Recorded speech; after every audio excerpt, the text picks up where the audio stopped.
Hello, and welcome to TSTV, a show in which I, Sadie, guide my friend Lily through the wild world of Twin Peaks. Today, we are watching Twin Peaks: The Return, Part 2, also known as The Star's Turn and a Time Presents Itself. Lily, how's it going? Pretty good this morning. As you know, I was up at like 4:30, so I'm kind of running on like 4 or 5 hours of sleep, which could take this podcast in a dangerously silly direction, even though television is no laughing matter. How are you, Sadie? I miss the Log Lady segments, and I feel a responsibility to like fill in that weird kind of manner of speaking. Yeah, television is no laughing matter. I'm pretty good. I've been busy as fuck. It's been a lot of what's been going on with me, but For real. I do have some things to talk to you about. I want to hear all of them.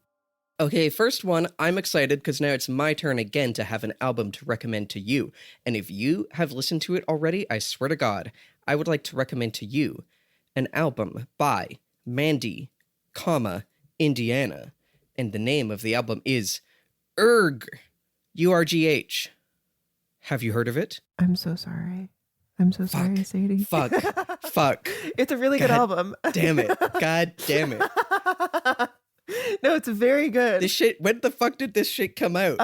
Last week. I've been You listening to the motherfucker. singles. I'm sorry, Queen. I'm sorry. I've been looking out for it. It's all sorry over. to disappoint. No, it was getting pushed really heavily to me in the algo. I really do like it though. Great vocals, great energy. Yeah, our French alliance continues on this podcast. But talk more about the album. It is, well, now you fucking know about it, but I guess people don't. I would say it is like noisy, like dance punk adjacent. It is a collab. I think someone from the UK and France, so a lot of French lyrics about how we need to burn the old world down and leftism and etc. And then the instrumentals go like gong ching gong gong ching gong chung, and then they do like a spoken word thing in French. Industrial. It's Yeah. really, really great. If you want to hear something banging, I recommend it. It's so like, I have the Je viens pour toi song in my head like constantly this week. It's just, the whole sound is so like menacing to me. I really, really enjoy it. Also, Je viens pour toi is just like a great little simple bit of wordplay. It means I'm coming for you, both like I'm coming for you and also like watch out, I am pursuing, I am stalking you. And I just can't believe no one has thought of that before. Good album. Yeah. Well, fuck me, but it is really good. I also last week finished the game Cairn, which I may have mentioned last time. I don't recall, but you are a woman Yes. who is climbing Yes. up a mountain, and I finished it, and I liked it a lot. It does a really good job at capturing the like, why are you doing that? Like the part of climbing that's like, this is cool as fuck, and also like, why are you doing that? Why are you climbing a mountain? Go be with your girlfriend. Wait, she has a girlfriend? Yeah, she's a lesbian. Let's go. Let's go. This reminds me, wasn't there was that guy who like climbed Taipei 101, one of the tallest buildings in the world, like this week? Did you see this? Oh, no, I didn't. I think it was like a live streamed like Netflix special or something, but all I know about this guy through my good friend Lola Sebastian, who is working on a video about this, is basically all the coverage about him is also about this question of like, dude, why? It seems to drive everyone in his personal life insane, and he's just like the most accomplished climber of his generation or whatever. He just keeps climbing the tallest buildings. That's definitely the vibe of this game. It also like feels sometimes like the game equivalent of watching that Free Solo documentary about that guy climbing the mountain free solo and just being like, Same guy. don't do that. Why are you doing that? Exactly. Okay, do you plan on playing Cairn, and do you care about if I say a spoiler about the literal last minute of the game Cairn? Ooh, let me check if it is on. Okay, yeah, it is not on Apple, so I'm not going to play it, so please spoil away. Okay. So, spoilers for Cairn, alert, alert. I'll put a timestamp in the description for when I'm not saying spoilers for the end of Karen.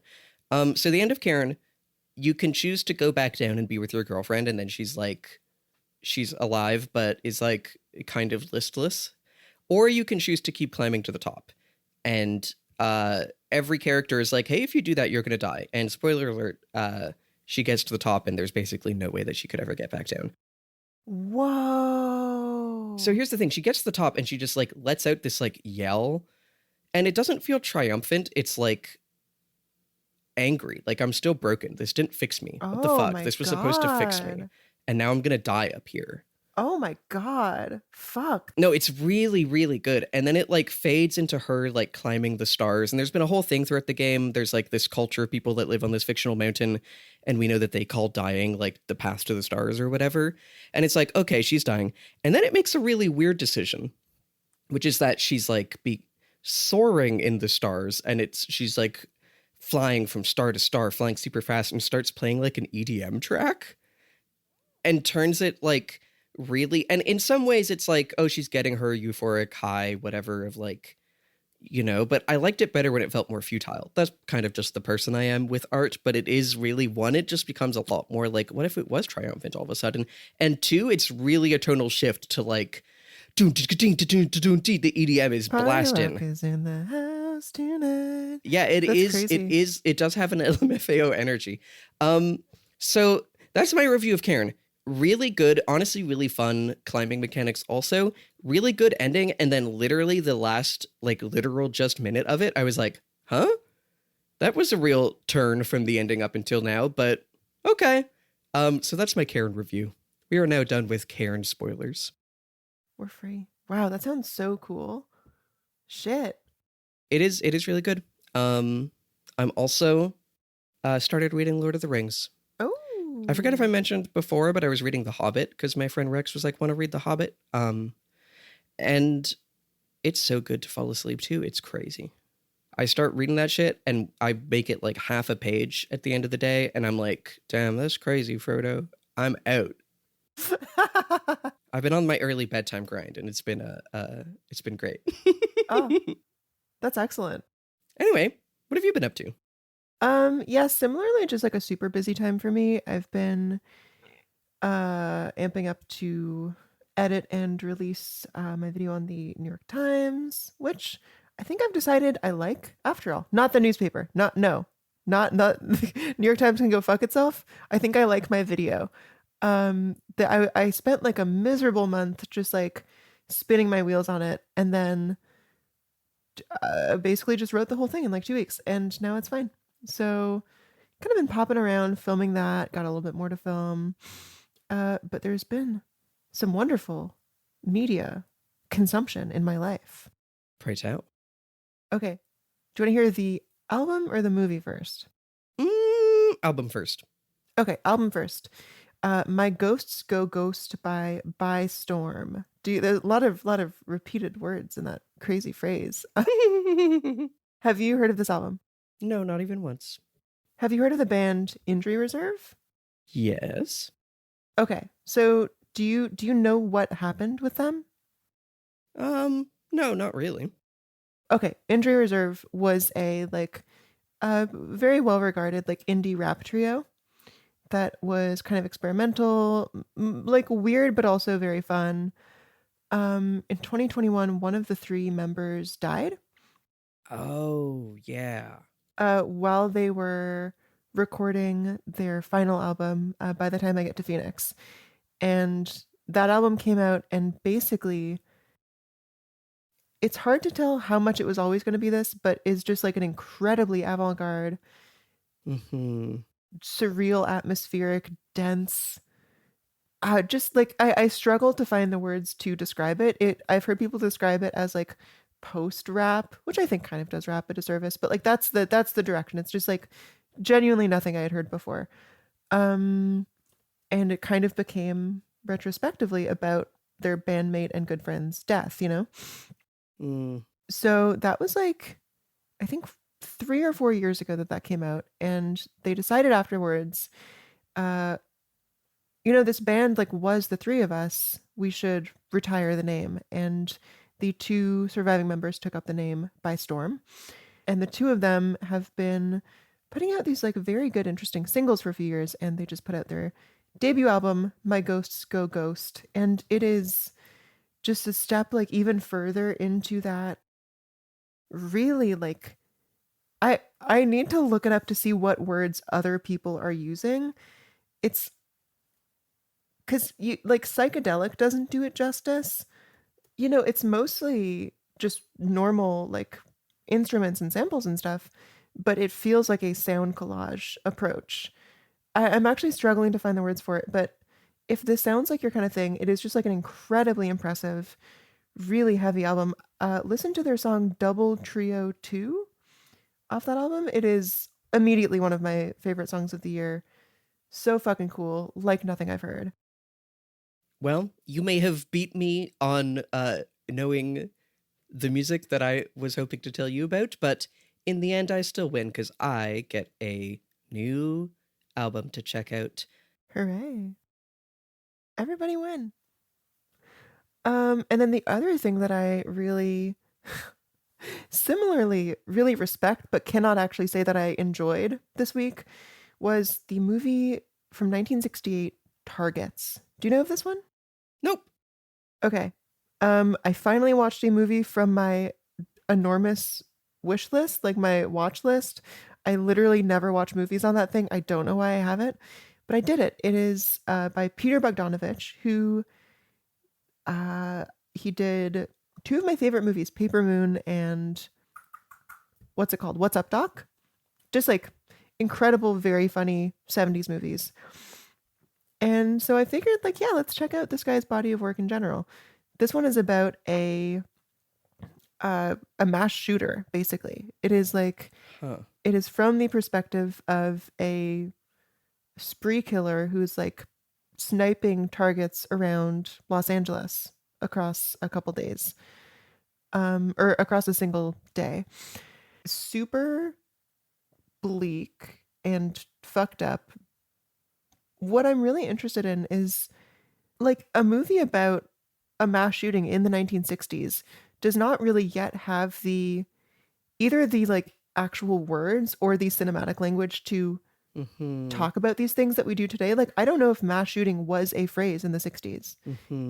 And so there's just like a total absence of spectacle, which is like so striking.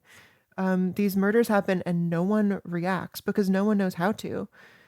I feel like if a movie like this was made today, you'd get a lot of like the media coverage, people panicking, but there's just like a really eerie quiet throughout the movie. On the other hand, there's also something that feels kind of prescient about it. It is very much about like the spectacle of violence. Without giving too much away, a lot of the killing happens at a horror movie screening. It's very much about like, violence. We do actually enjoy it, but none of our engagement with it seems to prepare us for dealing with it. I think there is a read that sort of doesn't hold up about like, violent movies make us violent or whatever. I don't think that's what it's going for. But yeah, fucking fascinating movie. Not enjoyable, but really, really impressive. Feels like I would go crazy for the Lily camera as gun crowd. Yeah. No, I totally regret not watching The Suitor. Anyway, that's my stuff, I guess. Want to talk about Twin Peaks? Hey, I've never said that before. I feel like that's always your line. Wow, it's true. Well, now that I'm being impelled, I will talk about Twin Peaks. And we don't have a Log Lady audio, but I can get right into the recap, shall I? Let's do it. Okay. Yay, Dale is back for real. Here's what happens to him. He's still in the Red Room. Mike asks him, is it future or is it past, twice. He has a weird redo of the original dream from 25 years ago with Laura, but this time she takes her face off and then gets stolen away into a void. Mike introduces him to the evolution of the arm, who tells him that his doppelganger must be brought back into the lodge for Good Dale to leave. Leland tells him to find Laura. and he tries to leave the Black Lodge, but is hit by a Dark Souls level design prank and ends up in the glass box from last episode? It's weird. Anyway, Bill Hastings says he wasn't at Ruth Davenport's apartment, but he did have a dream that he was, which is weird. His wife is really happy he's in jail, but then she gets killed by Mr. C. Speaking of Mr. C, he gets busy this episode. He tells us he doesn't need, he wants. And then he starts killing his underlings, who were, it turns out, trying to take him out on behalf of Philip Jeffries. He then calls Philip Jeffries using his FBI suitcase phone, but it's actually someone else impersonating him, or who intercepted the call. In all this, we learn the following facts about him. 1, he's supposed to be pulled back into the Black Lodge in a few days, but he has a plan. 2, he's looking for something represented by an Ace of Spades card with a weird ant head shape drawn on it. And 3, he met with Garland Briggs recently. Anyway, meanwhile, a guy called Duncan Todd, played by the guy who had the Mulholland Drive Winkies dream, gives someone a job and is scared of his evil boss. Hawk gets a call from the log lady as he's scoping out Glastonbury Grove, where red curtains appear. Sarah Palmer has a new HDTV, which isn't ominous at all. Shelley's worried her daughter is dating the wrong guy. And James? James is still cool. James has always been cool. Yeah. Lily, what do you think of this episode? I think this might be the single strangest episode of television I've ever watched. Like there's stuff in here. Like this is immediately the most experimental episode of Twin Peaks, I think. Lily? Or at least it's like up there with the season 2 finale. I want to tell you something. Yeah. I have a distinct memory of the next episode, episode 3, me watching it and being like, this is the weirdest episode of TV I've ever watched. Ah! So get ready for more. I'm so ready. But yeah, I cut you off just because I was like, oh, Lily is going to be so in the sauce. But yeah, please, how does it land for you? Very well. I'm amazed on one hand by how many baffling, obtuse details are added, and in other ways, like how straightforward it's being. I really enjoy it. It feels, some moments feel not totally unlike I Think You Should Leave. Like it feels like its satire is like more similar to that than I expected.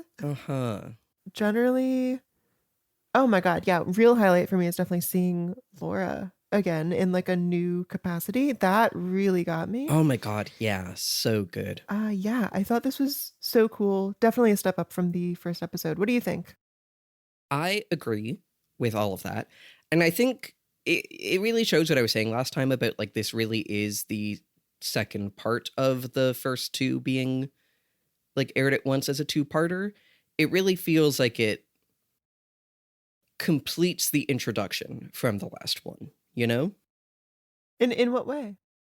I mean, I think like the fact that we didn't have any Dale in the last one, I think that like the last one introduced us to a lot of like the parts of Twin Peaks season 3 that are just like, and here's a guy in the world. Remember Jerry Horn? Here's him for 10 seconds.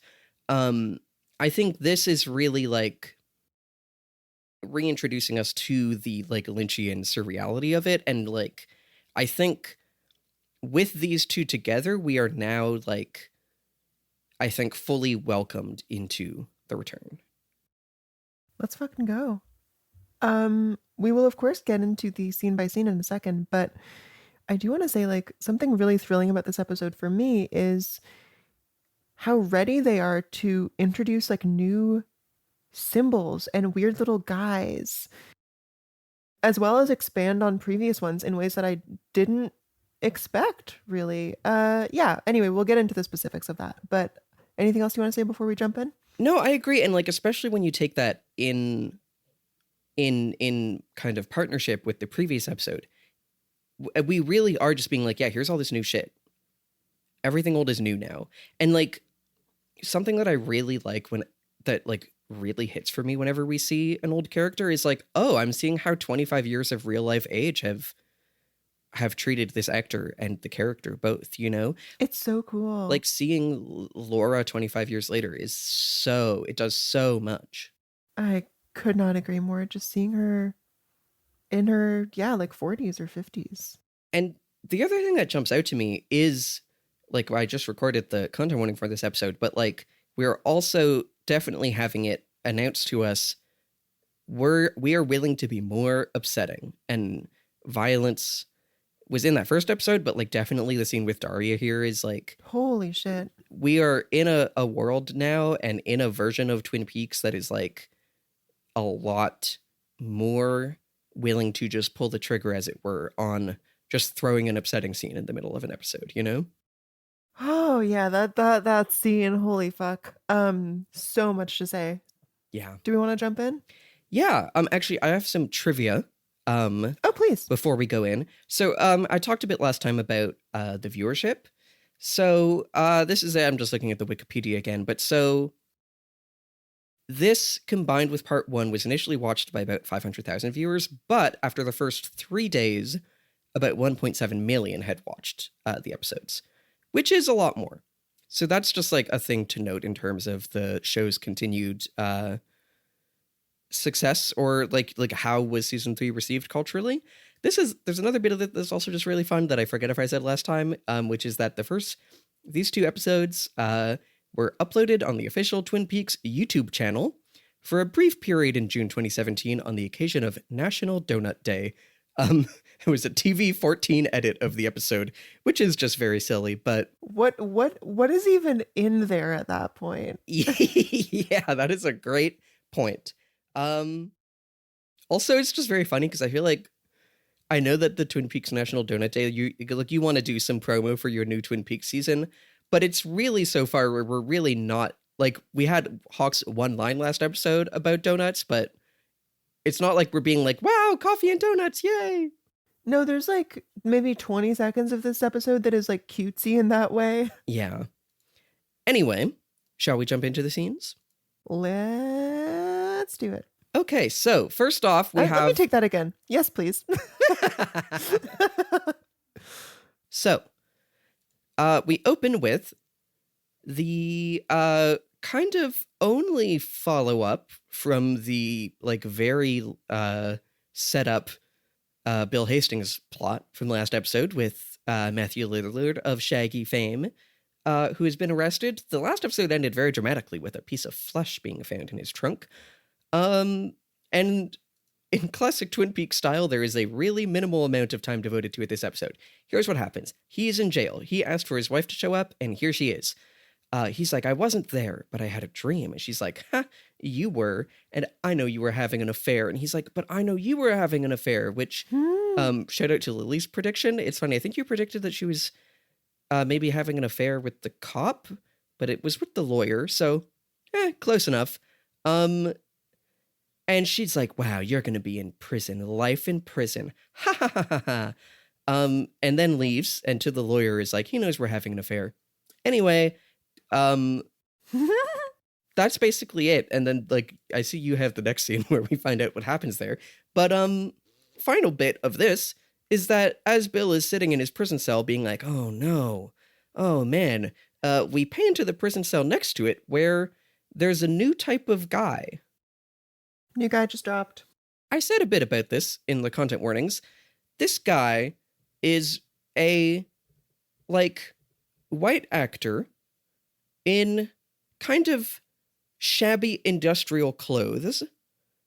He looks actually quite a bit like a kind of guy that we saw in Fire Walk With Me in The Missing Pieces. It's true, eh? Yeah. Like the guy who was sitting staring into the camera while the electricity was flashing. And now, this man's everything is all black, as if he is soot blasted, or factory, or oil. And I said in the content warnings, it does evoke blackface. It's not leaning all the way into it, but it certainly is a bit, Anyway, this kind of guy is in the prison cell next to Bill, and he has a crazy face on, and then he vanishes into smoke, and his face floats away. And that's all we get from him. Lily, what are your notes on this scene? I have a few. So when Phyllis comes to visit Bill in the jail cell, like they lock her in the cell with him, with this suspected murderer. That's crazy and like pretty damning already. Also, I really like that Man, Matthew Lillard is just so funny, and his like inherent funniness does a lot here.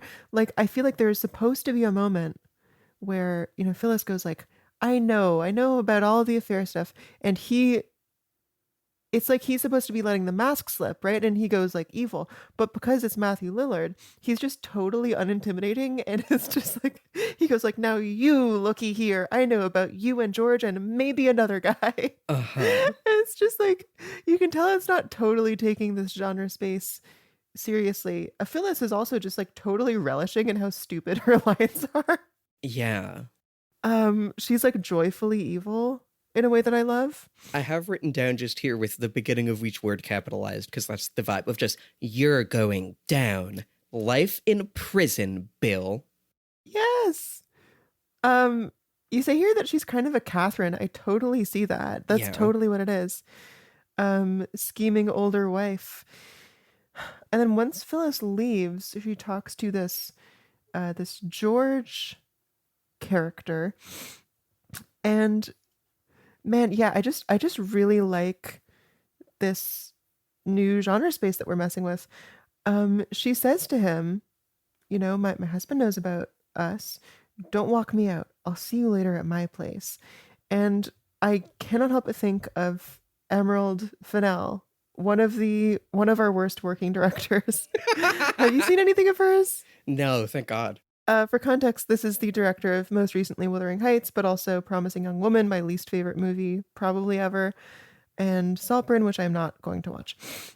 So my issue, among others, with Promising Young Woman is every line is delivered with, or just like designed for maximum punchiness and potency, even if it means that the lines make no sense next to each other. It's kind of like fan fiction dialogue, honestly. Ooh, yeah, I could see that. Like, don't walk me out. I'll see you later at my place. Just doesn't actually make sense. Like, first of all, why should he not walk her out? There's no actual reason for that. Especially given she then goes on to flirt with him. I'll see you later at my place. Yeah. It's just like, these are just like stock TV lines. And we get a few of those later too. And I just really like it. And when I say that it's doing a bit of an I think you should leave thing, that's sort of what I mean. Yeah. The Tim Robinson is definitely there. Like the now you looky here.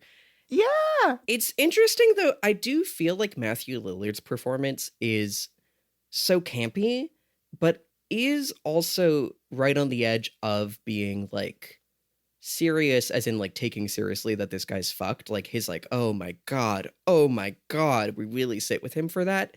Yeah, it's true. And it does feel like right on that knife's edge of, oh no, this poor guy. And well, now this is Tim Robinson, you know? Yes.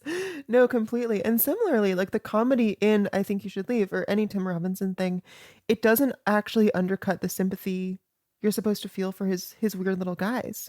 A lot of his sketches end in like really touching or sad moments, Anyway, should I take us to the next one? Well, what do you have to say about the new weird kind of guy? The new blasted guy who disappears. Right. It's very funny when his face floats away. Nothing major to say except that I didn't expect new spooky guys. At least so soon. I'm delighted by this. I do really like, yeah, I think it's like the new like visual vocabulary and like continued way of being like, things are fucked up in the way that when Bob was possessing Leland, like the spiritual evil is here and is like really obviously haunting this guy, but in a way that we're like, what? And it keeps it unfamiliar to us is really, and it really just makes it like, what does it mean for there to be this other guy locked up next to him and then he disappears? I don't know, but that, and obviously his having had a dream of being there. What do you think about his dream? Oh, I love this. I don't have a take or a read necessarily, but that's like just as a like weird mystery idea. I really fuck with it. Yeah, I mean, we know that whoever was there has his fingerprints. Mm-hmm. Other signs in this episode sort of pointed to it being Mr. C, Mm-hmm. who killed the woman. Yeah.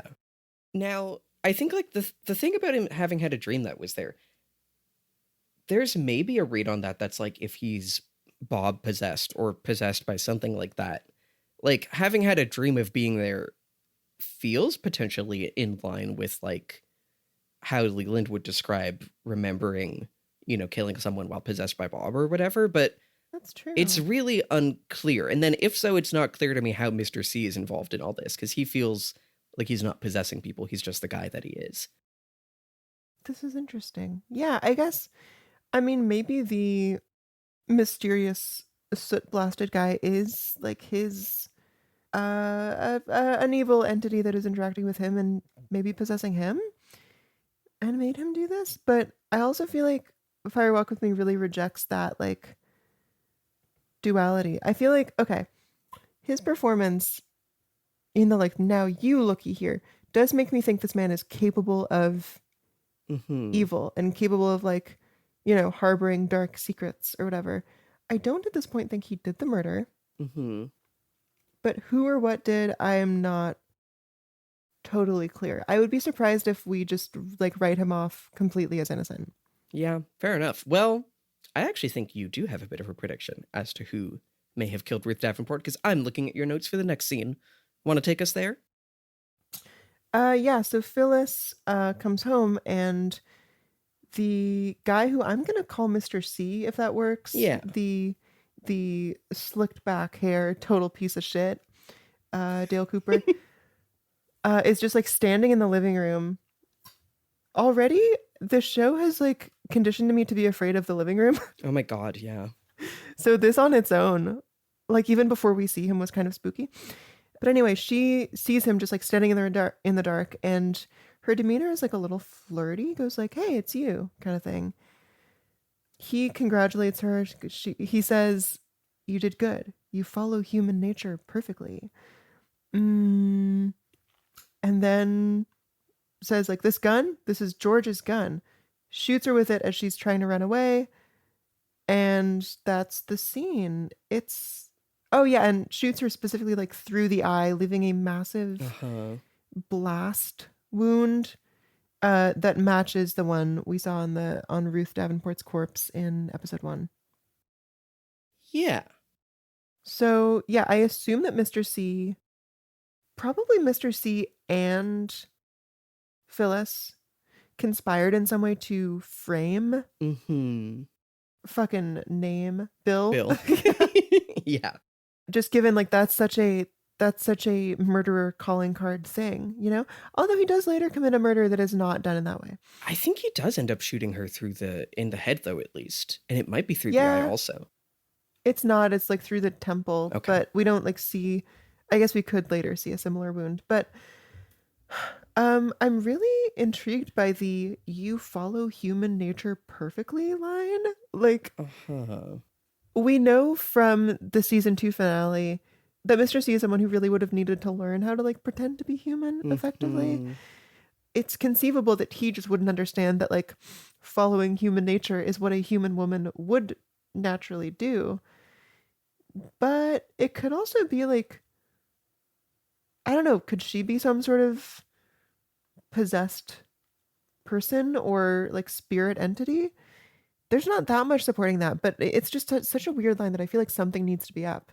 I think my read on it is that he's like, this woman will then fuck the lawyer and invite him over because of her human nature, where she can't help but want to skiss, because I'm evil and I think humans are twisted and base and evil. And so I predict that she's going to joyfully have her husband locked up so that the lawyer that she's having an affair with, she'll invite him over. Because he shoots her with the lawyer's gun. Oh, so wait, is he... Oh my god, is he framing him? The lawyer? That's the vibe I get, yeah. Shit, I was wondering why it was his gun. That felt very random. Oh shit, that's so good. Also, like, the murder would have happened while the lawyer was probably driving over, and therefore it's like unaccounted for minutes in the same way as Bill. Yeah. So there's no alibi.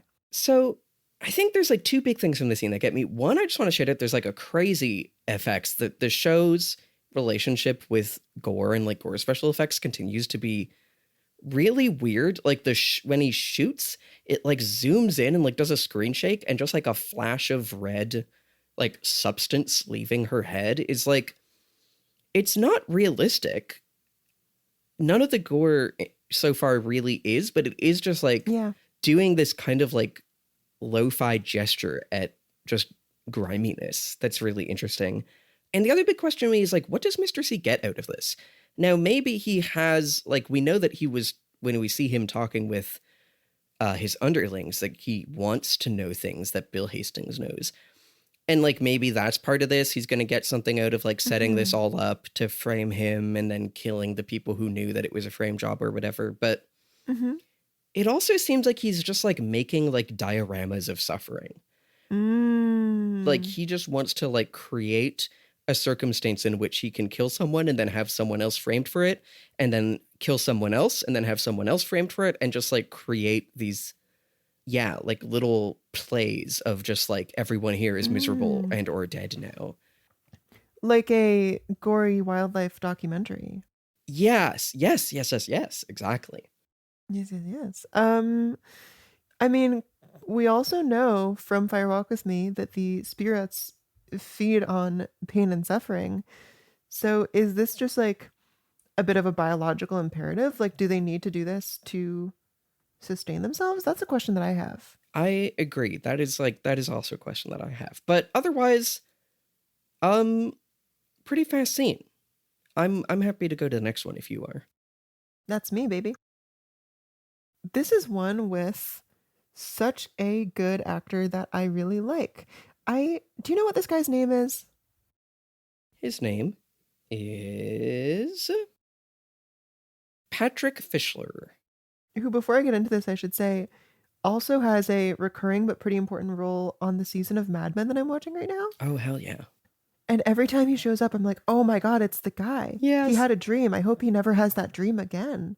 Yeah. All-time great movie face. Anyway, he seems to be a higher up in some an office building that seems like it exists in like the Batman universe, or like you know, like it's just they're there in the middle of the night and they're very high up. This guy calls his, I guess, assistant or underling into his office and hands him 2 big wads of cash and says, tell her that she has the job. The assistant then asks, like, why do you let him make you do these things? And this guy's name is, Duncan Todd, the big corporate boss man. He says, like, never have someone like him in your life. I hope you never know someone like him. If you ever meet someone like him, don't know him. I wish I never knew, etc. Yeah. I find it super effective. I don't yet know what this is setting up. Also, I see that this is in Las Vegas. I assumed it was in New York. Why introduce a 4th or 5th location? Yeah, that was definitely one of my notes also, because it does say like Las Vegas as we pan over the skyline. And it's like, wow, right. They're making such a departure from every Twin Peaks before now. They're going to such great lengths to be like, we are everywhere. Now we're in Las Vegas. But it's like, it's funny, we already have a nighttime ominous skyscraper. But yeah, I assume that this guy is being extorted by Mr. C at this point. I don't have any direct evidence of that, but like, as far as a really bad guy who you don't want to cross, that's kind of the guy, right? I support that. We're also certainly getting a sense that Mr. C has like a fucking shadow network of some capacity. Yes, definitely. I really like getting Patrick Fischler for this, because it's like, it really evokes the Winkies dream. Like, the way he delivers, like, never have someone like him in your life, has the same energy as, I hope I never see that face outside of a dream, you know? And it's like a little stilted. It's like a bit of a childish way to put it, almost. And it does evoke like the same sense as in that scene of like, I'm wrapped up in something bigger than me and I'm scared of it, but I'm compelled to go along with it. Yeah, I'm looking forward to knowing where this goes. I like when he's first asked, like, why do you let him make you do these things? At first, he kind of looks around with a smirk, like, huh, well, my nice office, of course. And then, like, drops that act and gets serious and is like, you better hope you never get involved with someone like him. Do you have any guesses on who she is and what the job is? I guess I basically don't know. It could be the sort of the house manager where Ray and Daria came from. Yeah, because it is interesting. I'm only mentioning this now, but the fact that at the end, Coop appears in the box before the two people who get killed go into that room makes it unclear whether this entire episode, well, we know that some of it isn't happening before the previous episode, but maybe the Coop stuff is. But like, we're already getting a sense that like things can be shown to us out of order. Oh. And so for a second, I was like, is she the girl who brought that guy coffee? That would be crazy, but that doesn't feel right. Oh, I love that theory. I had no sense that she was implicated criminally. She seems so normal, but I guess that is actually the main theme of Twin Peaks. So you never know. Yeah, definitely not very clear as of right now. But shall I take us to the next one? Let's do it. So, speaking of Mr. C, he is eating creamed corn, which I think is important, given everything we were just talking about. With I like how we have Ray and Daria and a new guy, Jack, who I don't think we saw him pick up in the previous episode, and is just here to get killed immediately in this episode, but he's here now. Two big things here. One, we know that Ray is trying to get information from Hastings' secretary, in a way that is like, okay, he really is. This Mr. C, for whatever reason, really does care about things that Hastings knows for some reason, even though he really seems to just be a principal who got wrapped up in some shit. Mm-hmm. And two, he gives his really big important speech when Ray's like, I can get you that information you need. And he's like, want. I don't need, Ray. I want. Oh, this is so good. Yeah. How's this one land for you? Yeah, the big standout for me is definitely the I don't need, I want. Like, I guess that just really gets across the terror of an evil spirit, right? Like he doesn't have the same sort of vulnerabilities as the rest of us. He's like just sort of id. It's like a guttural kind of desire. Yeah. Wanting also feels very masculine, whereas needing is sort of like feminine coded, you know? Yeah, it's like to need something would be to be incomplete without it, or like to be dependent or vulnerable to it.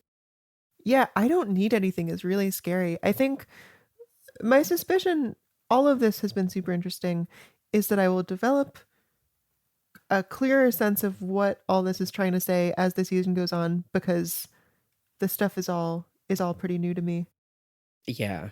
I think it's also really interesting that like that kind of describes Bob.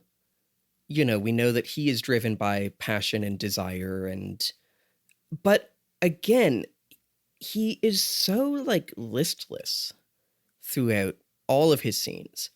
Like big deal like later after the whole big other scene when he like goes to like have sex with that other lady and is just like, you're wet.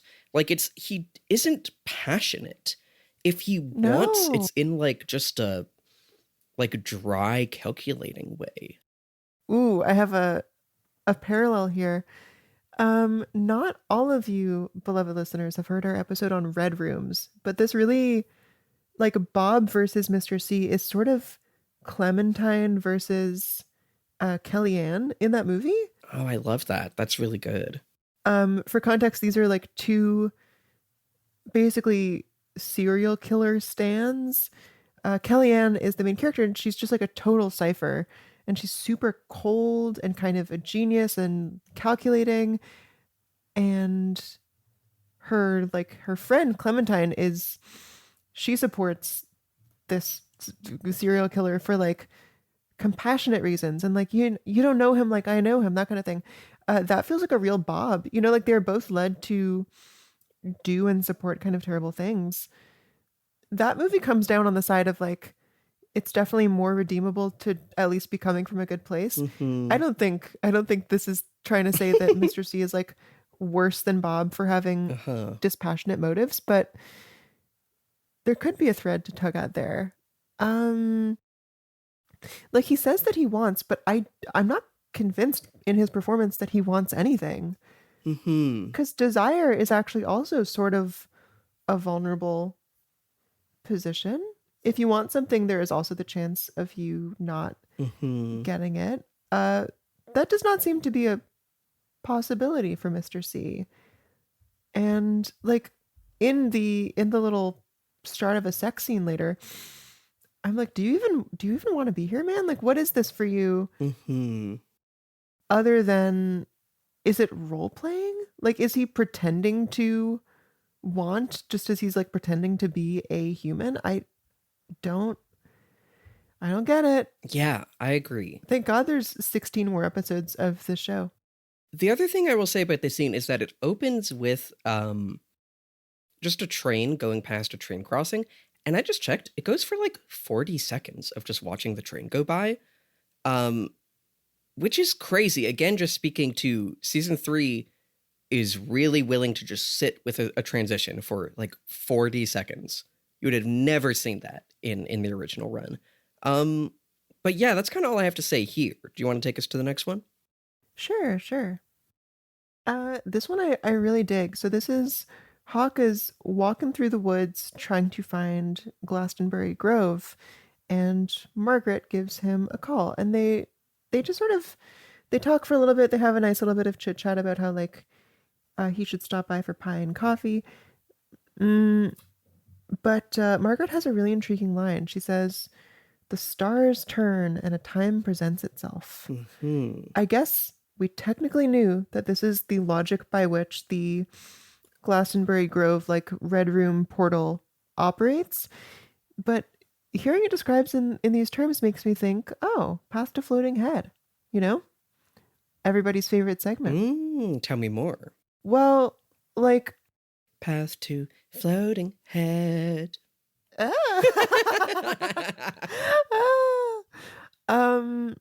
Yeah, like knowing that the Black Lodge is sort of like out of time or has a weird relationship with time, it's almost like it is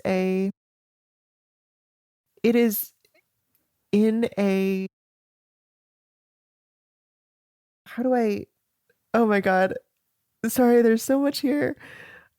Let me take a big swig of coffee. Do you have any thoughts before I give this a crack? Yeah, I think I love what you just said, because I think a time presents itself could be like a window opens in which, you know, you can go to or from the Black Lodge or whatever. But a window, M. Earl? That's so true, Lily. But it could also be like a time presents itself, as in like a point in time presents itself. Yeah, yes. For you to access. Like if you're to access the past in the way that kind of happened in Fire Walk with Me, that time in the past presents itself to you to access is really interesting. On like the path to floating head note, I just wonder... Path to floating head. Like, we know that Garland in season 2 is kind of wandering around in these woods, and I wonder, could he have... No, I don't have it yet. I just... Well, okay, here's what I'm going to say. Now that we're officially in Path to Floating Head, because Garland Briggs will come up later on, and that scene is going to have a lot of other things that we're going to be talking about in it. And I'm going to tell you this now, because when we get to that scene, I am going to press you on a Path to Floating Head. Okay, fair. Because, Lily? Yeah? Our path approaches its end. Really? That soon?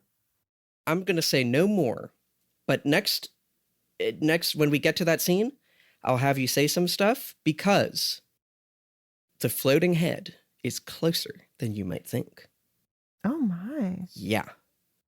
I love it. Yeah. So, we can save that. Maybe that'll even be part of the predictions at the end. Um, the other thing I want to say about this scene, we get the classic Badalamenti again, some of the like little synths from the original run as we see the flashlight in the trees in a way that the show has been really holding back on outside of like the main theme. We have not It's had classic true. Badalamenti at all until now. And again, just really long shot. Really long shot. A really long shot of just the dark trees like creaking in the wind is really cool. And we see the curtains appear as if something like now is the time when Dale could try to leave the Black Lodge. Now is, the connection is there. And I love we get the like scary sound effect on the curtains appearing is really good. Oh, that is really good. Do you have more to say about like this Glastonbury Grove of it all? Seeing the trees so much bigger was really powerful to me. Like, it just feels like, well, first of all, it makes me think like, oh yeah, like they were really small initially. The fact that they are noticeably bigger now, not just like the same, makes me think, when were they planted? That's a question I have now. Was this place like built for this purpose, like recently? I do really like that because seeing them being small before seemed like just out of time. But now it's like, yeah, this is an ancient place, but 25 years has also happened to these trees is really interesting.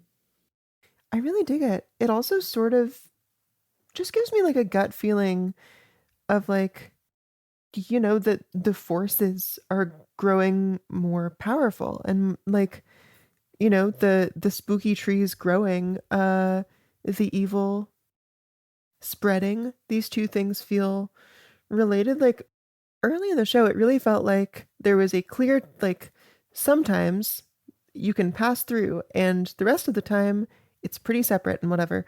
And Fire Walk with Me just takes like a chainsaw through that and makes me think that the border is actually much more porous. And this feels in line with that to me. The thought that like maybe the portal is more, yeah, maybe more powerful now. Yeah, I agree. It's like almost its own little forest, the trees. Yeah, yeah. And speaking of what's through there, then we see Dale in there. Shall we jump into this, like, what is like a 10-minute scene, basically? Yeah, crazy stuff. Let's do it. Okay, so a lot going on here. We see Coop in the Red Room. He's there with Mike. Mike asks him a big question that we have seen asked before in Fire Walk with Me. Although I think then it was the arm saying it. And I actually forget if it's in Fire Walk with Me, and I forget if it's in The Missing Pieces, but it's in one of those. It says, is it future or is it past? Which is a stem that just lives in my mind forever of just the way he says that. And then he's like, someone is here. And then, shoop, he's gone. And then Laura Palmer's there. Yeah. And I really like this as like a retelling almost of the original dream from way back in the day. I could see that. So at first she appears and is just like, you can go out now, which seems to align with the like a time presents itself. Like now is the moment when the stars are in alignment or whatever. She says, do you recognize me? And he's like, are you your Laura Palmer? And she says her famous line, I feel like I know her, but sometimes my arms bend back. Which is interesting because, like, before he was like, but you are Laura Palmer. But now he's asking. And he's like, okay, well, who are you? And she says, I am Laura Palmer. He's like, Laura Palmer is dead. She says, I am dead, but I live. Oh, it's so good. There's like several shots of back and forth of just him looking like confused, trying to put it together. And then she puts her hand up to her face and takes it off, revealing a big, white, bright, void expanse light behind it, and then puts it back. Oh my God. And the back of her face is like a mask, like a plastic performance mask. Yeah, exactly. He's like, when can I leave? And then, like the dream 25 years ago, she goes up and whispers in his ear and kisses him. Yeah, it's a real smooch. And like already that is just like, wow, holy shit. And then all of a sudden, boom, she screams and like the screen goes crazy. We get zoom in of her face and she gets fucking like pulled up into some abyss. And then something that we've never seen before, Yeah. the fucking red curtains are like blown away. And we just see endless void of the floor with the fucking white horse. It's with the horse. What the crazy. fuck what's happening? Yeah. Oh my god. It's crazy. There are a lot of pieces here. Yeah, holy shit. So start to end. And it's crazy because that's not even the end of the Red Room stuff. Mm-hmm. From the top, what do you think about is it future or is it past? I feel like it's present. I'm not gonna lie. I'm just like, this all feels pretty in line with the timeline of the rest of the show. I guess I don't really know what this is trying to do, except like accentuate the whole like non-linearity thing. Mm-hmm. I guess like it is a repeat of the thing that happened 25 years prior. Mm-hmm. Yeah, I don't know, man. I don't know. How about you? Okay, here's something I will say. And I believe this is only in the missing pieces. Now, I think I mentioned it on the show before. I think part of why David Lynch released the missing pieces is that there are things in the deleted scenes that he wanted to be able to reference in season 3. And it makes a very fun half canonicity. And listeners, you are going to have the same thing, because if you haven't paid us $3 a month, then you are also going to live in the limbo of canonicity. But you can pay us $3 and go listen to our The Missing Pieces episode, because in there, we do get the is it future or is it past. And do you remember we get the scene that is like the redux of Dale walking up and seeing the ring, and like the arm says, I'm the arm and I sound like this, and he holds up the ring. Like all that happens in the main movie. And then in the missing pieces, there's a version where like that scene starts and he says, is it future or is it past? And then Dale's like, where's the ring? And Right. the arm is like, it's not here now. And I believe that happens before we see it having been on Annie at the end. Although I forget exactly, but like, or it got given to Laura because we see her with it. Which, by the way, again, the show is just like, Annie? Who? Which is crazy. Yeah, I'm told that she is only ever really discussed in like a book written by Mark Frost, and she doesn't really come up in this show. Yeah. What the fuck? Yeah. What the fuck? Yeah, it's crazy. I am like so disappointed. I know. You're the number one Annie fan for real. I really am. So Fanny's right up. Rise so up. true. Fuck.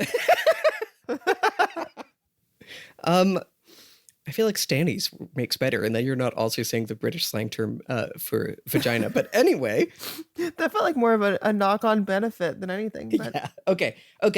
So I think that bit in the missing pieces introduces us to the idea of seeing a redo of a scene that has been altered chronologically.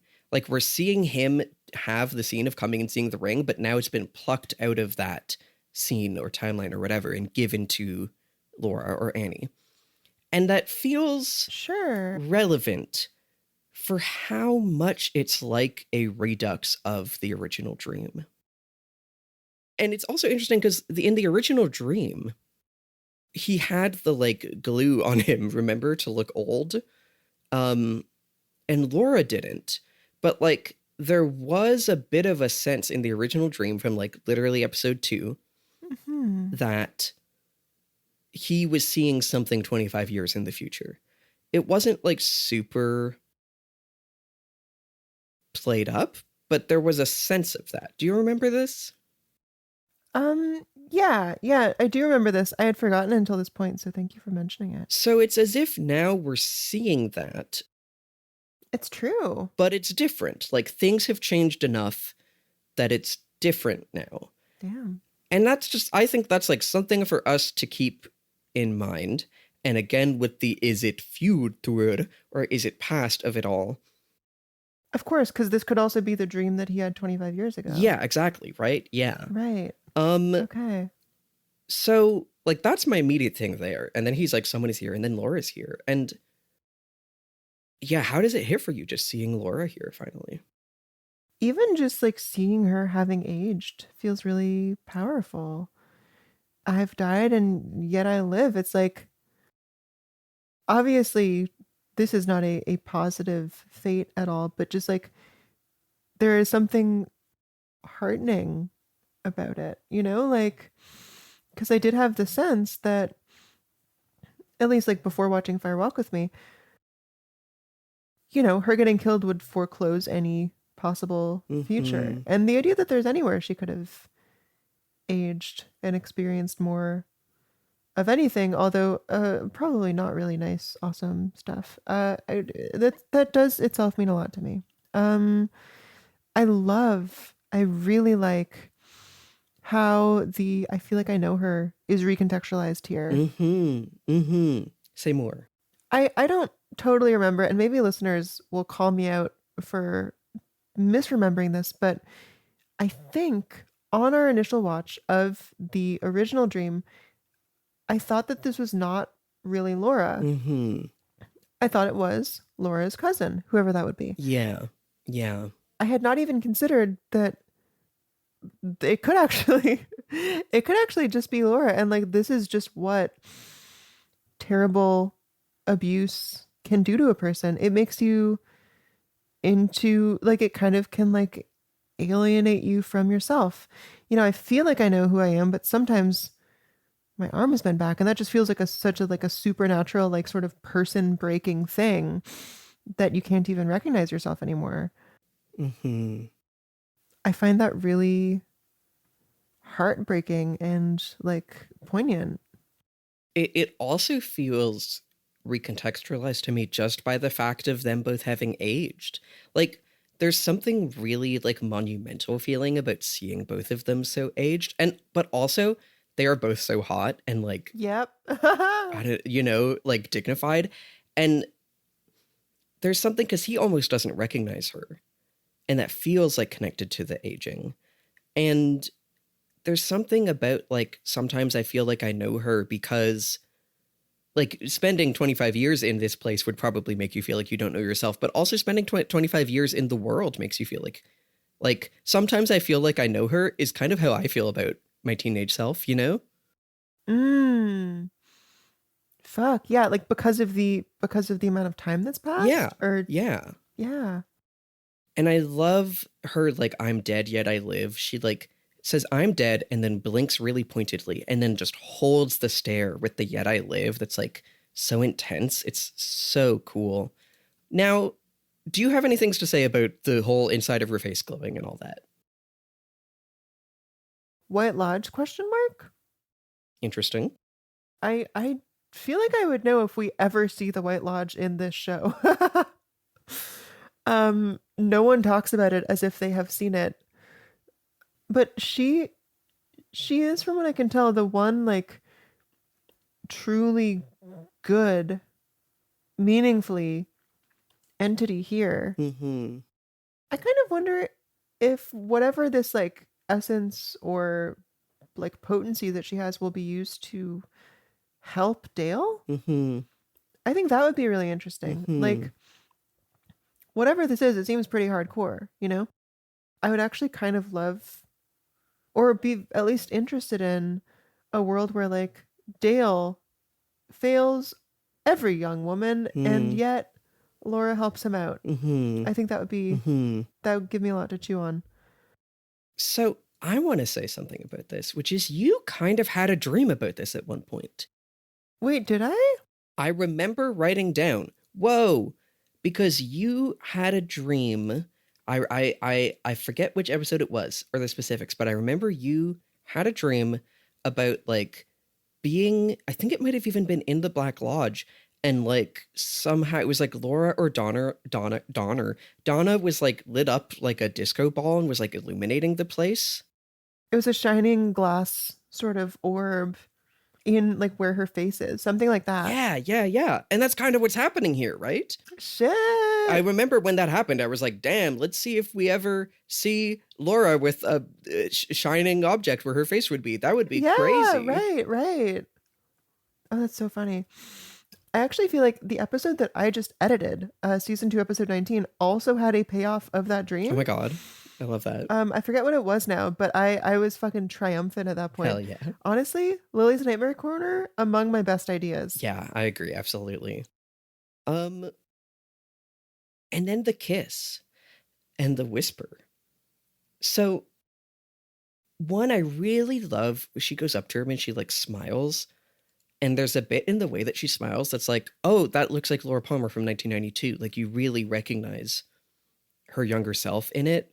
And it just feels so like, I don't know, for as much as the show has been avoiding nostalgia, it feels so momentous to have this recreated in this way. There's also something where, like, as she goes from the kiss to whispering, you hear a female voice say whisper. And at first I thought she was saying it, but her lips don't move. It's like it's edited in after this, Oh, as if she's being, like, given it as, like, a stage direction almost. shit. Yeah, it's like barely audible, but it's in the subtitles. Yeah. I was not paying enough attention to her lips. I thought she was just commanding Dale to whisper, which he doesn't. Yeah. It's really interesting. Because at first I was like, oh, is it just her? But it is almost like it's something else. And it's not like we've really seen other like female entities in the Black Lodge. Yeah, what do you think about that? My suspicion is that it was just like an 80-yard line that, like, because it's so softly whispered, we were meant to just not notice that she wasn't saying it. There were a couple lines in the first episode that were 80-yard in that way, where a character's mouth was not moving. I think it's interesting to think that either she's whispering that or something else is, though. I don't want to discount that. No, it's very interesting.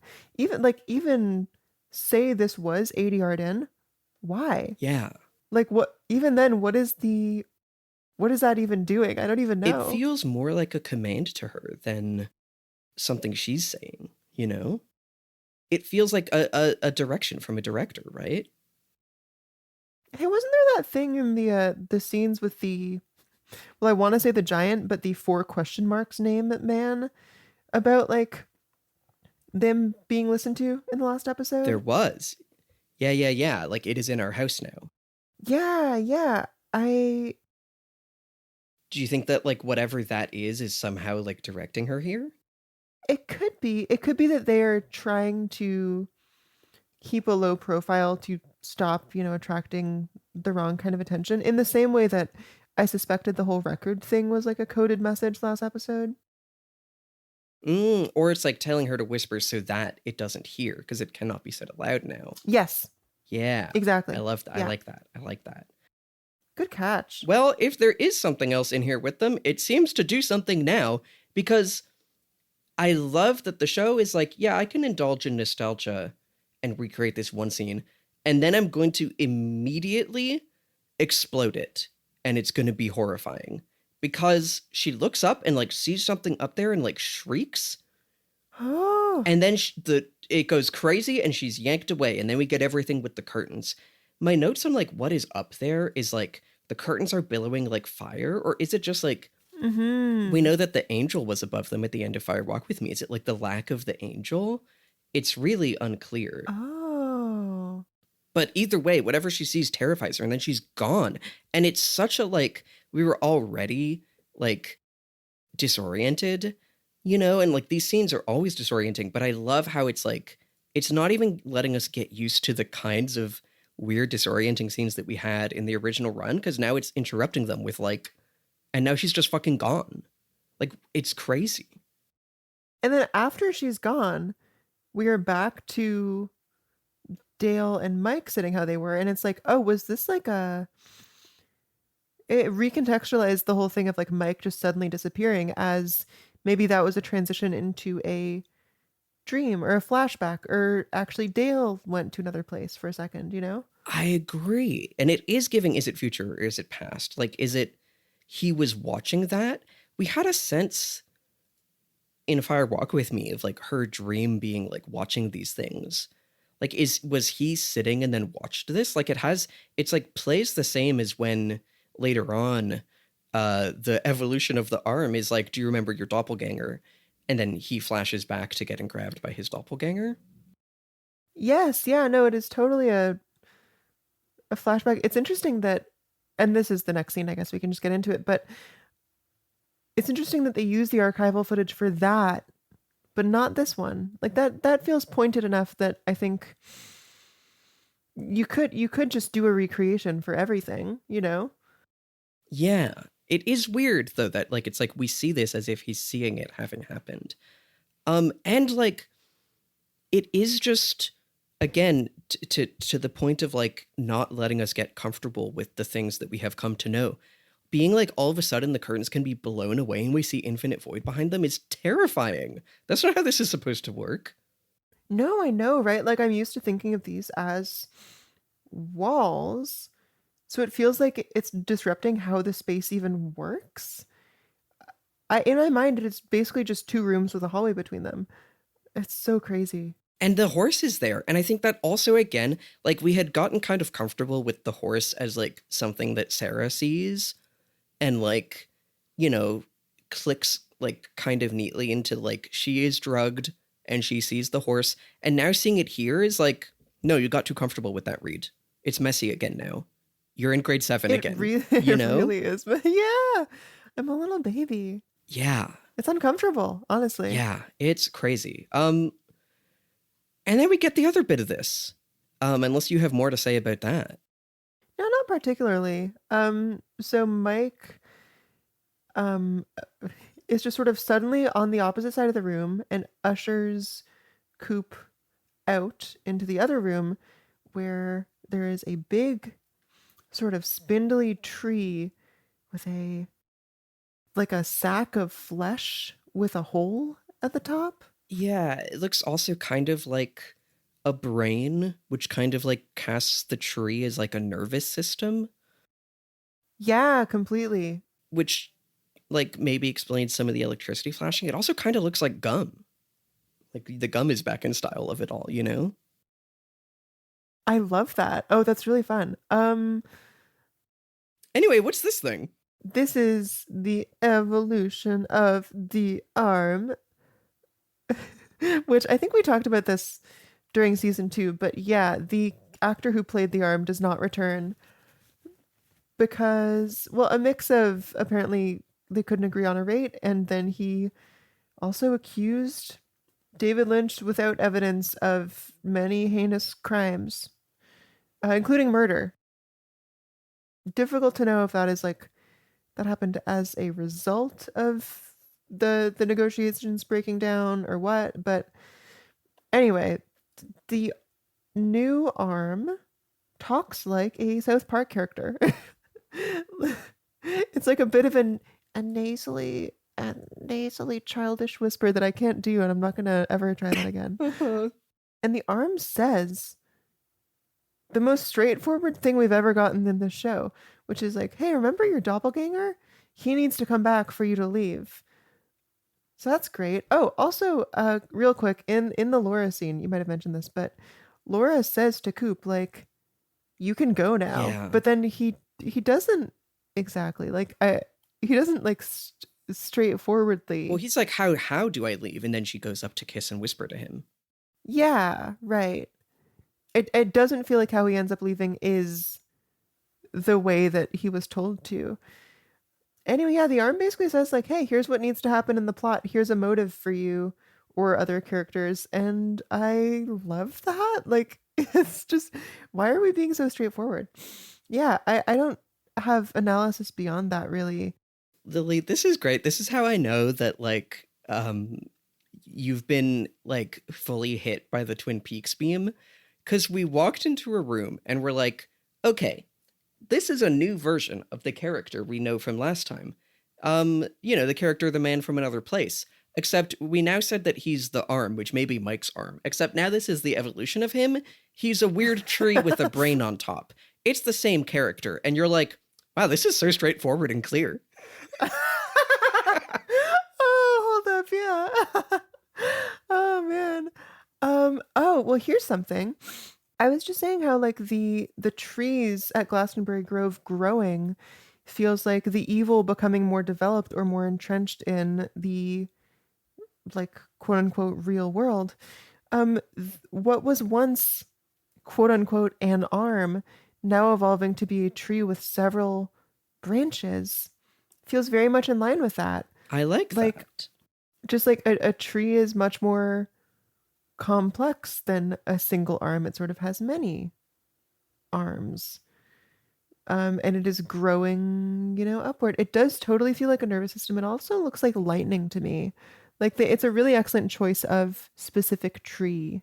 I really like this is I think one of my favorite instances of how the return handles returning characters when the actor was not able to return for whatever reason.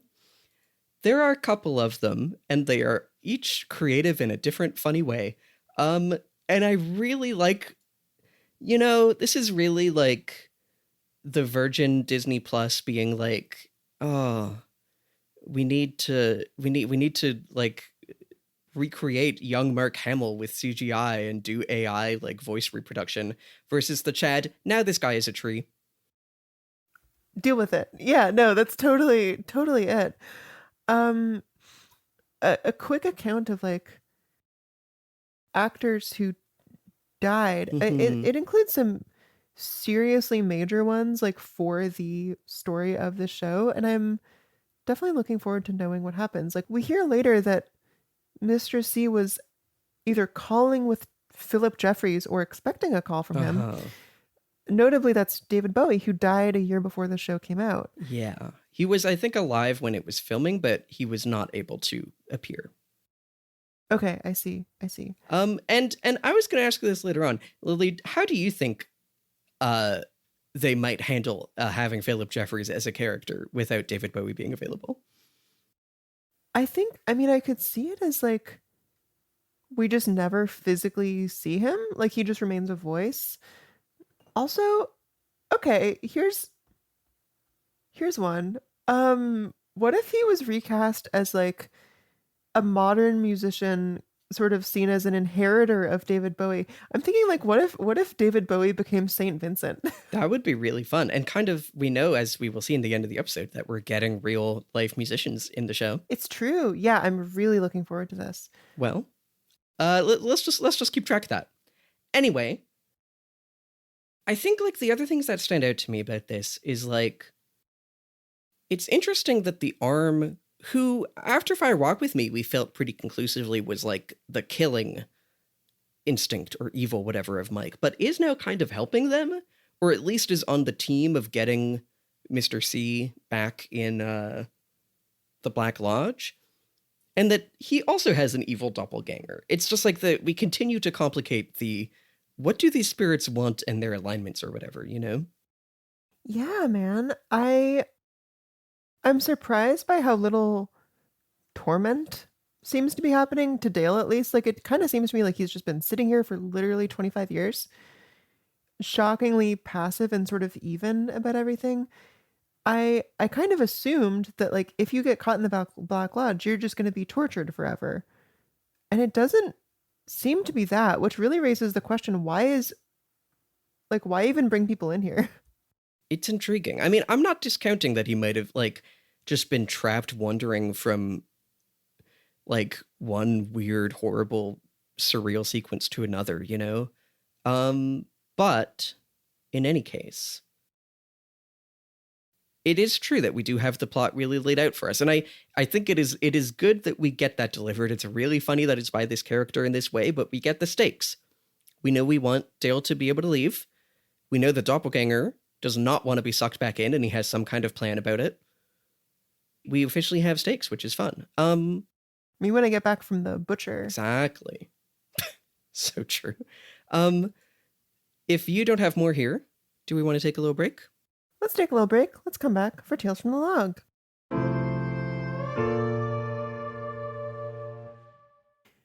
Esteemed TSTV listeners, If you've been with our podcast for a while, you have no doubt heard us talk many times about our Patreon, which you can sign up for at tstv.show. But we gotta keep talking about it because we keep putting new cool stuff on there. We have our monthly bonus series, TSTV DVD, where we've talked about many films, modern, classic, avant-garde. Our latest two have been quite something. The most recent is Montréal Ma Belle, or Montreal My Beautiful. This is a movie directed by and starring Joan Chen, aka Josie Packard. It is based where we are based here in Montreal, and it is about what we are, which is lesbians. Joan Chen is a Chinese immigrant. She's a mom of two who falls for a much younger and much messier Quebecois woman. It is quite something. The whole city has been abuzz. And then the other one I think will be especially interesting, probably. It is Twin Peaks: The Missing Pieces. This is a 90-minute compilation essentially of deleted scenes from Fire Walk with Me. So yes, that movie would have been 4 hours long if they had let it be. It offers a lot of insight into Laura and her mom's relationship, which is always something I've been so hungry for. It has some really interesting like lore implications, and we do reference it in the episodes going ahead. So if you're itching for just that little bit more of TSTV every month, head on over to tstv.show. You can give us $3 simple a month, and you can get all the perks in the world. It'll be beautiful. You'll love it.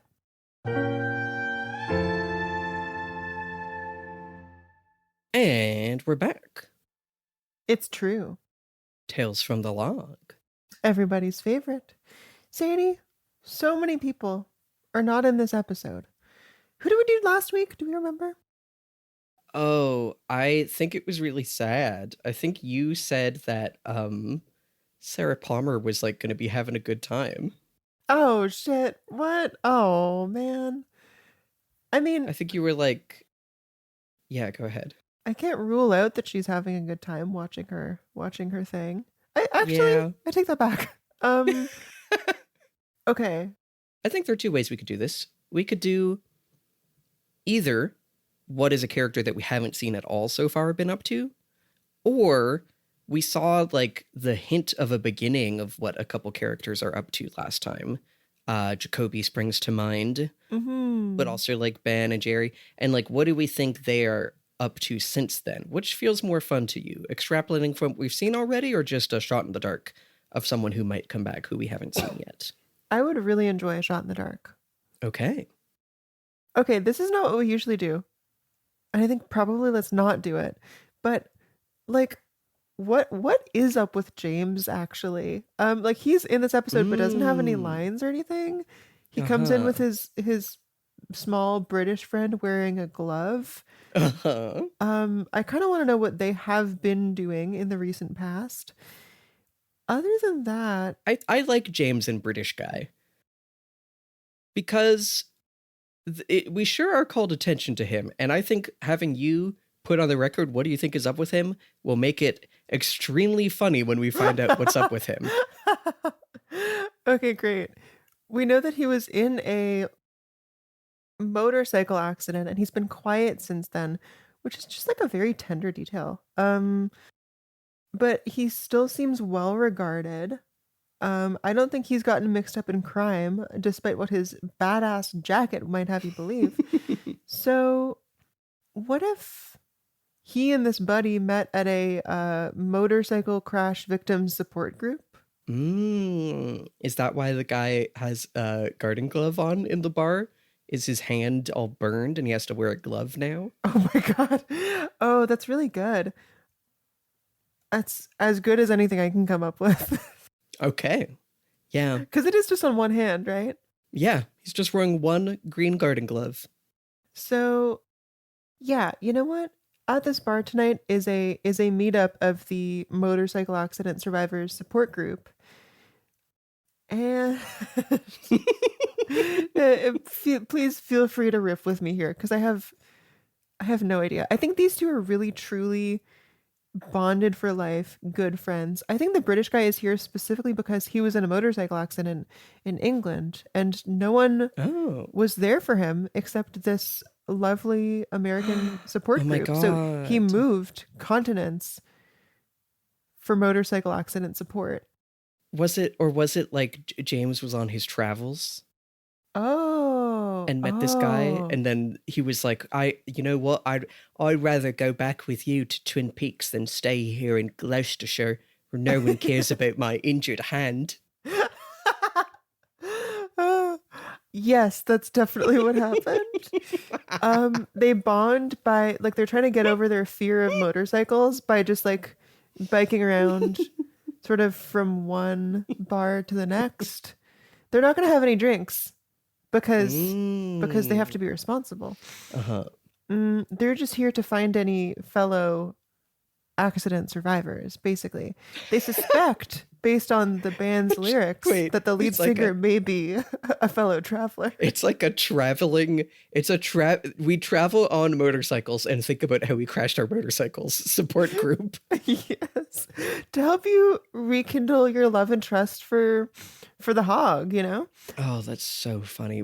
And to that end, we really have immediately gone homoerotic with James. I love it.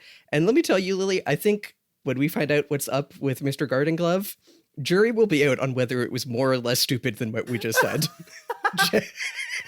Oh, let's go. Let's go. Okay, final prediction.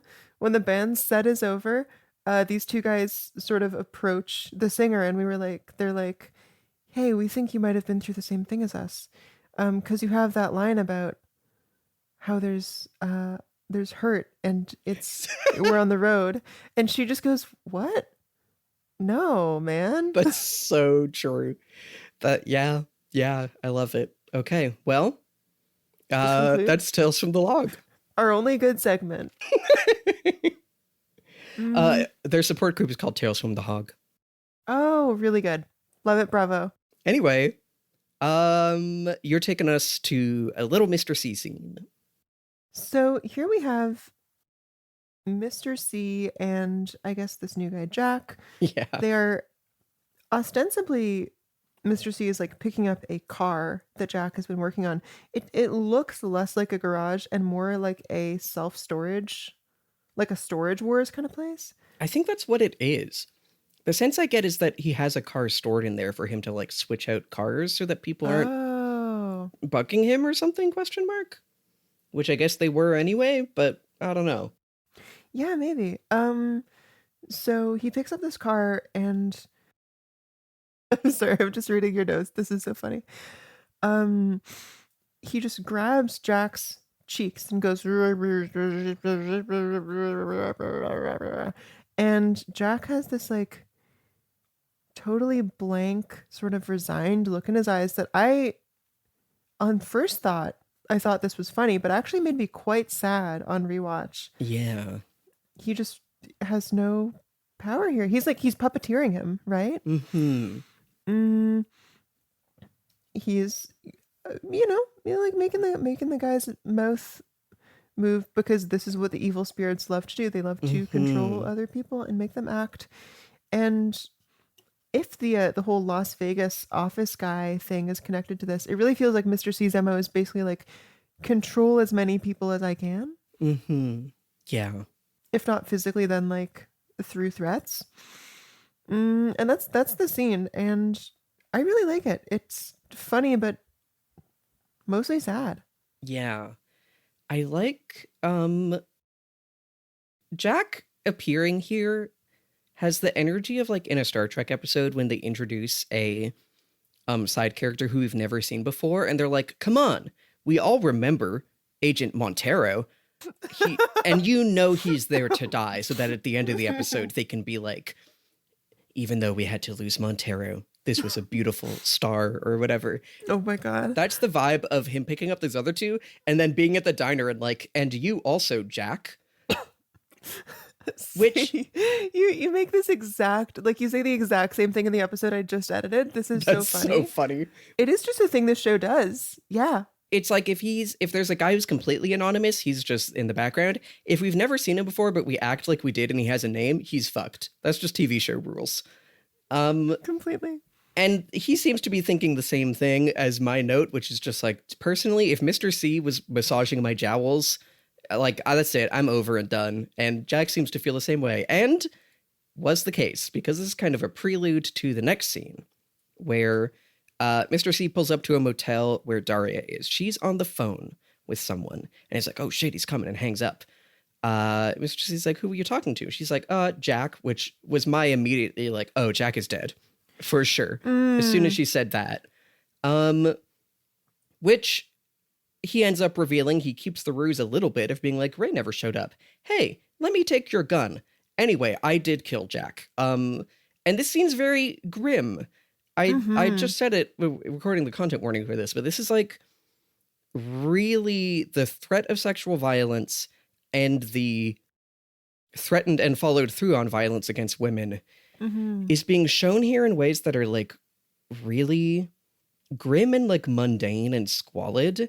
A lot of what he does to her, it really evokes Lonely Souls, like the way he punches her and like thuds her against the wall. Yeah, it's Maddie. It's what Leland does to Maddie. And it's being presented not as a spectacle because it's not extraordinary anymore. This kind of violence is just everyday now, like in this vision of the world. And in some ways it's less like horrifying because it doesn't have the spectacle, but it's more, I don't know, just discomforting because of that. You know, how it doesn't even really hover over it that much. But he basically plays he's been bugging her room. He plays a recording of the call she just had with Ray, which says that Jeffries, so we know Philip Jeffries is involved, wants them to kill Mr. C. But Ray got arrested, and so now it was on her to do it. He's like, yeah, I'm gonna kill you.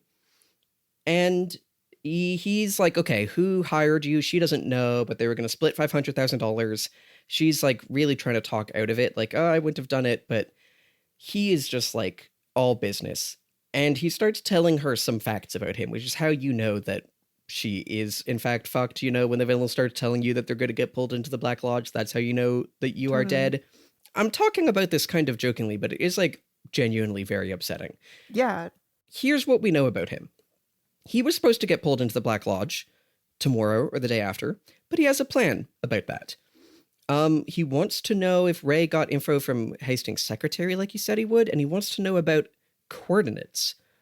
Just in general. I've started compiling, I think I'm going to track just Mr. C facts. He's supposed to get pulled back into the Black Lodge.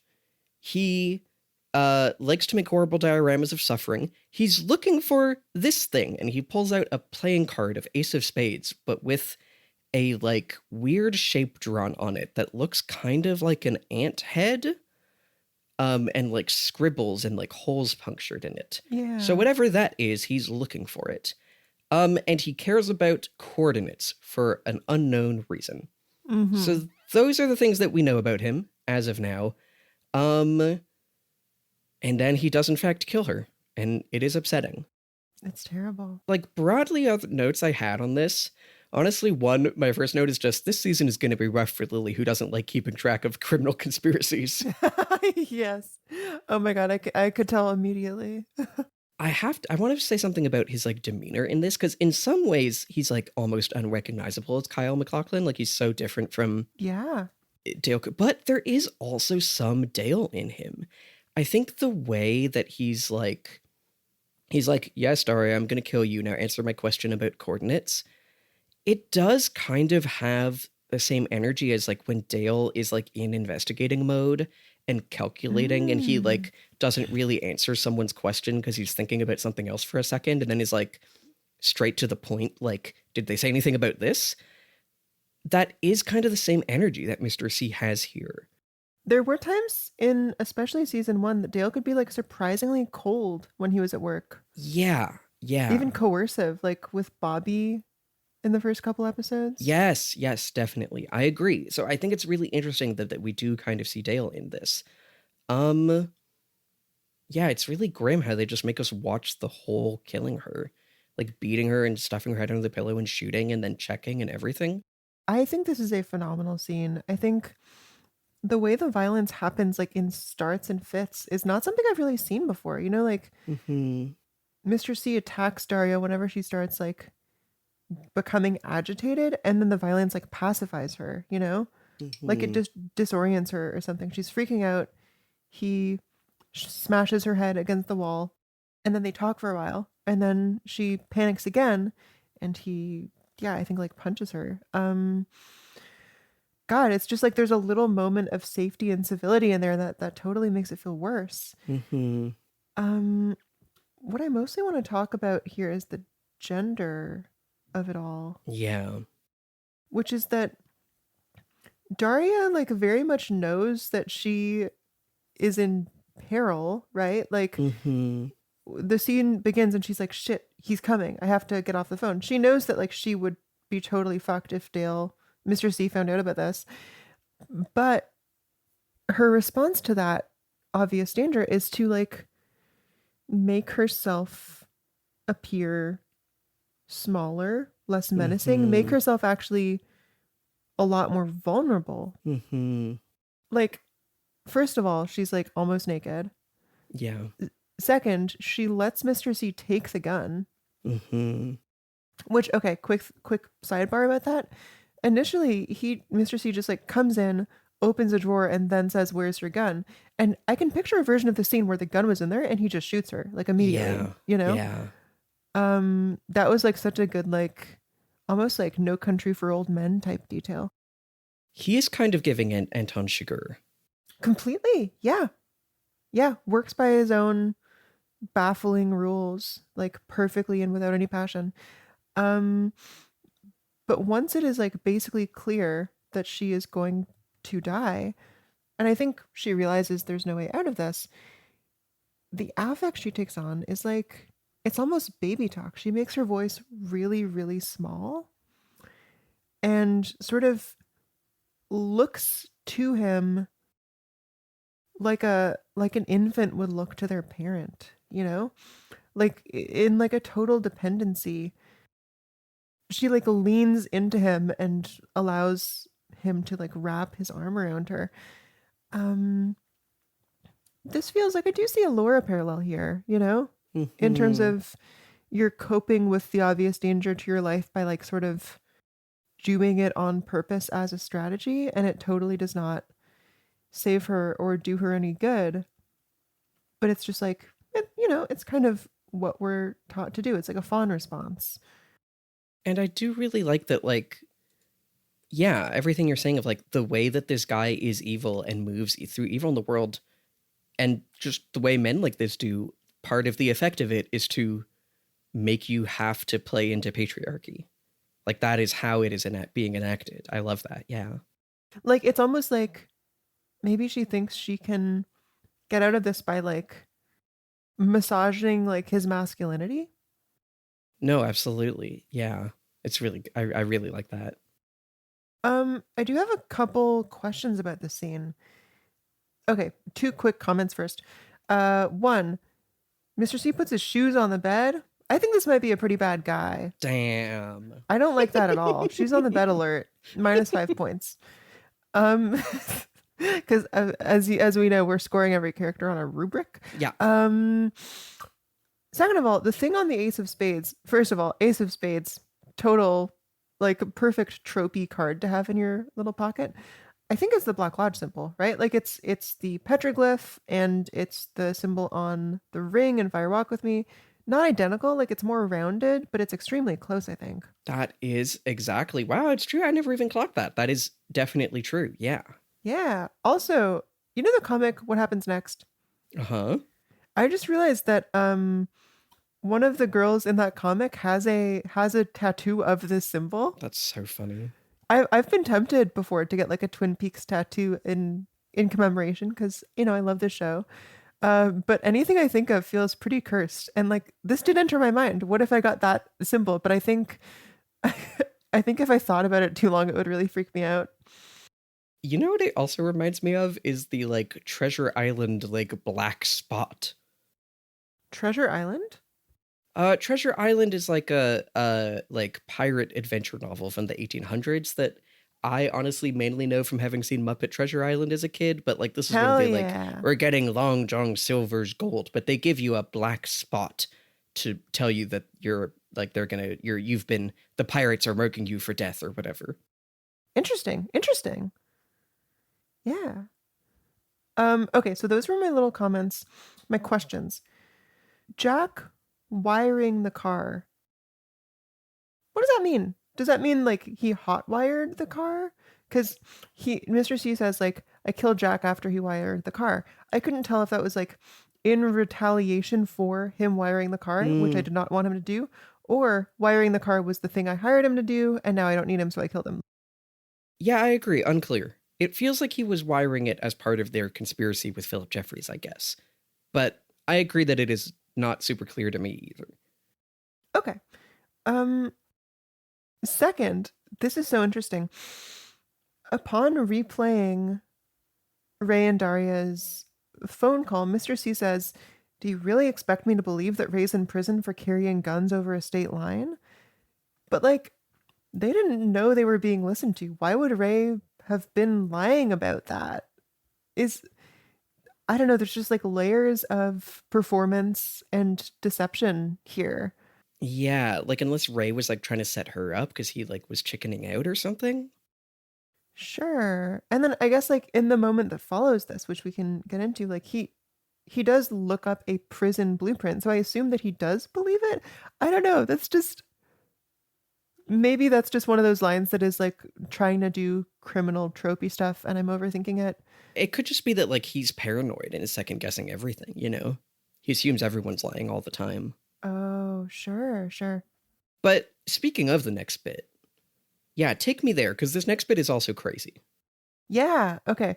So Mr. C washes his hands and hauls out a suitcase that has like some sort of communications device, I guess a phone, as well as a laptop that appears to be like a FBI like stolen laptop.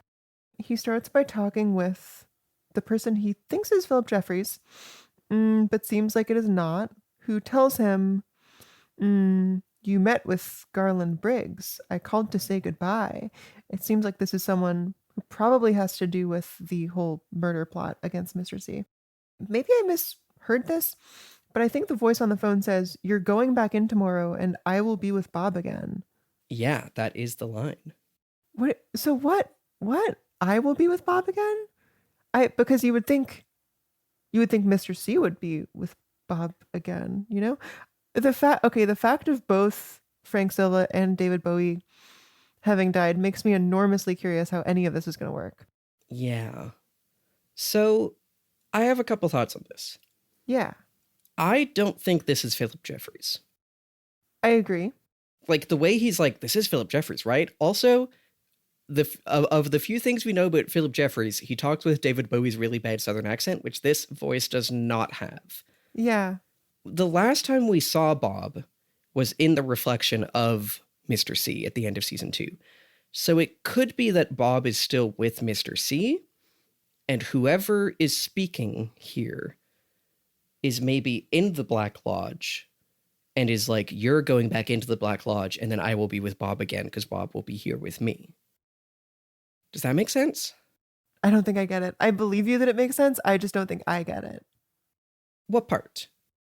Why would him going back in mean that anyone is with Bob again when they're not currently? Because if Bob is like somehow inside this Mr. C body. Now, obviously without Frank De Silva, we're not seeing that. But like, as far as we know, Bob is not able to be in the Black Lodge because he is in Mr. C. So if you're some kind of entity in the Black Lodge and you want to be with Bob, then I could see you being like, damn, I want to be with Bob, but he's out there in this doppelganger. I want him to come back here and be with me. Okay, yeah, I'm caught up. That makes sense. I mean, you can see Leland, for example, while hosting Bob, did very well for himself and like had a lot of power. It hadn't occurred to me that someone would want to harness that, but that's really interesting. I mean, it does feel like something that like the Mr. C doppelganger would do, right? Sure. Yeah. No, it completely does. Although he is really so different in demeanor, in everything but hairstyle.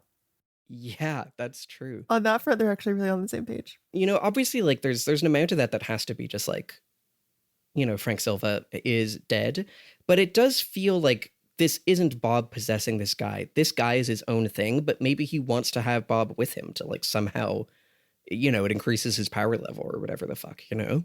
Sure. Yeah, deal with the devil. Totally. There's another line here that is important. Yeah. The voice on the phone says, Mr. C says you're late, and the voice says, couldn't be helped. I missed you in New York, but I see you're still in Buckhorn. So that's right before he says, like, you met with Garland Briggs.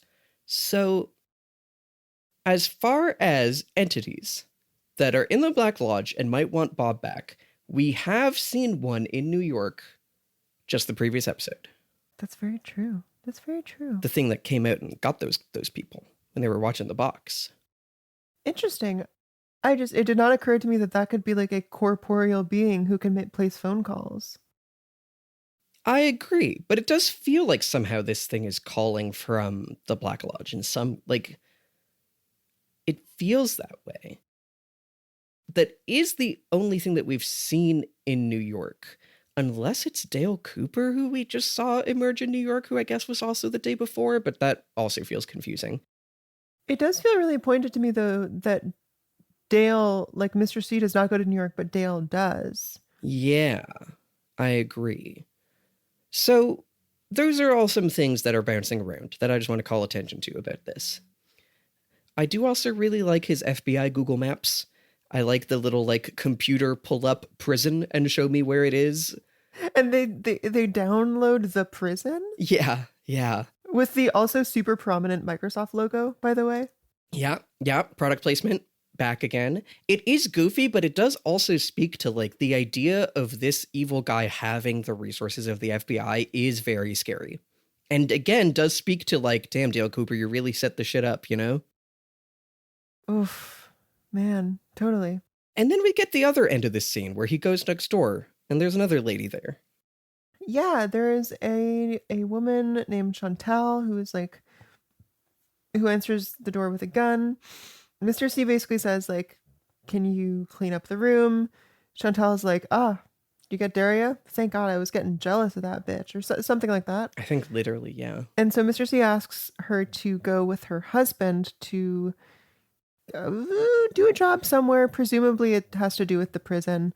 And then she comes over to where he's sitting on the bed. She puts both her hands in the air, and he seemingly, like, reaches up her nightgown and, I don't know, like, starts fingering her or something. It's so weird and cold. And he just goes, oh, you're nice and wet. Yeah. Ooh, heebie-jeebies. Yeah, we are really doing the, like, crass, sickening squalidness of violence, like, after killing Daria and now this. And really we're seeing again how much is, like, oh, you're nice and wet is not, certainly not sexy, but it's, like, it doesn't feel like desire. We've talked about all that, but no, for sure. It's just a weird, gross, empty expression of desire is, like, this guy's whole vibe. And it also feels worth mentioning that, like, they've been interacting for like 45 seconds and none of it has been sexual. Why would she be nice and wet? It's just like it's a woman filtered through the brain of a really gross, terrible guy. Yeah, absolutely. Yeah. Wild scene. Wild Stuff. And the next one is maybe wilder. Oh fuck! Why did I claim this one? I could take this. That'd be awesome, honestly. Okay, so we flash to Dale, and in a way that I'm like, was Dale watching that? In the same way that, like, because we see his face and the flashing, like almost the same way a TV flash would flash on, like when you see someone in the dark watching a TV, you know? And, like, it makes me think, was he watching that in the same way that he was maybe watching the Laura stuff earlier? Unclear. But the arm is saying more things to him. The arm says, 253, time and time again. Bob, Bob, Bob, go now. Oh, also the tree kind of looks like a TV antenna. Ooh, yes. See, I was thinking lightning in this moment because of Yeah. the bright sort of blue light flashes. TV antenna, I love that. So anyway, he's like, okay, time to go. I guess again, 253. Was that the numbers that we were told last time? I do not remember. Let me check. 430 was last time. All right, well, we got some new numbers again to think about. Oh, are these the coordinates that Mr. C was talking about? I think the 253 actually, I forget, I think it shows up in this episode. I forget. Okay. So he goes to leave the hallway, and Mike is gone. And now he tries to go down the hallway. And then he goes in a room, and it still gets me the thing of like, there was something in the room, and then you go into it, and now it's empty. And as he's like entering the hallways, we get this like weird slow-mo. And it's like he's in the hallway, he goes in one side, tries to go at the other, and it's like it's blocked. Like he can't. And then he goes back into the room and it's empty now, and that does get me. And then Leland is there. Yeah. And this is a crazy one. it's crazy. His eyes are not doppelgangered. I feel like we're maybe just not doing that this season. I guess that's true. But it's like doppelganger Dale, also his eyes are like black. That's a good point. But it doesn't feel like doppelganger Leland when we saw him in Beyond Life and Death, like with his smiling, It feels like real Leland, and it feels like, if you get wrapped up with the demons, you end up in the Black Lodge. It's kind of like Berserk Hell rules. If you get wrapped up with demons, you go to hell. That's how it works in Berserk. But like somehow it feels like Leland is cursed to be here too. And he says, find Laura, which is so interesting. Because like, what does it mean for Dale to take a mission from Leland? And why does Leland want to find Laura? He looks sad. He looks almost repentant, but obviously like... he looks pained. Yeah, but I don't think we can just take that as, on face value after Fire Walk With Me. No. But like, it's kind of a reverse of season 1. In season 1, he was trying to find Leland for Laura. And now it's like he's being given this mission of finding Laura for Leland. Like for Laura, like in Laura's name. So it's like there's a weird inversion there. And it's like, what does that mean? And then it doesn't let us really sit with that anymore, because he goes to leave, and then we hear the record scratch sound that I called out last time, and we see like this crazy disorienting effect, as if there's multiple versions of the Red Room overlaid over each other. So cool. Which also makes me think of everything we've seen so far of seeing multiple versions of the same scene, like redone.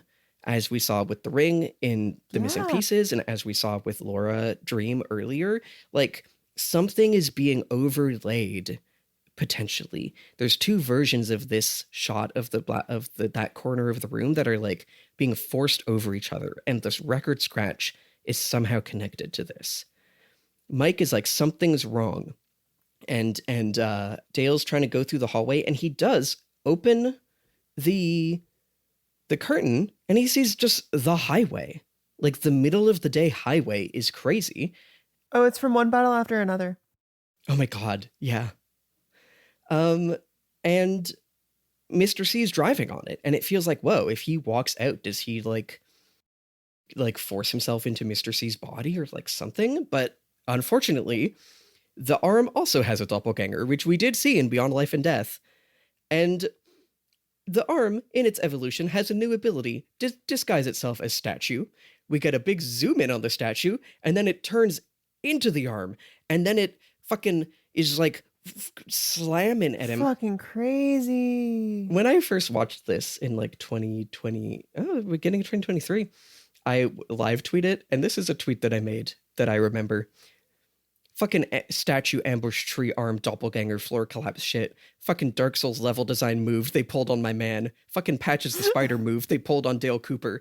This is exactly a thing that they do in a Souls game where you're walking down the hallway and then turns out that statue was a guy and he hits you and you fall through the floor. Because that's what happens.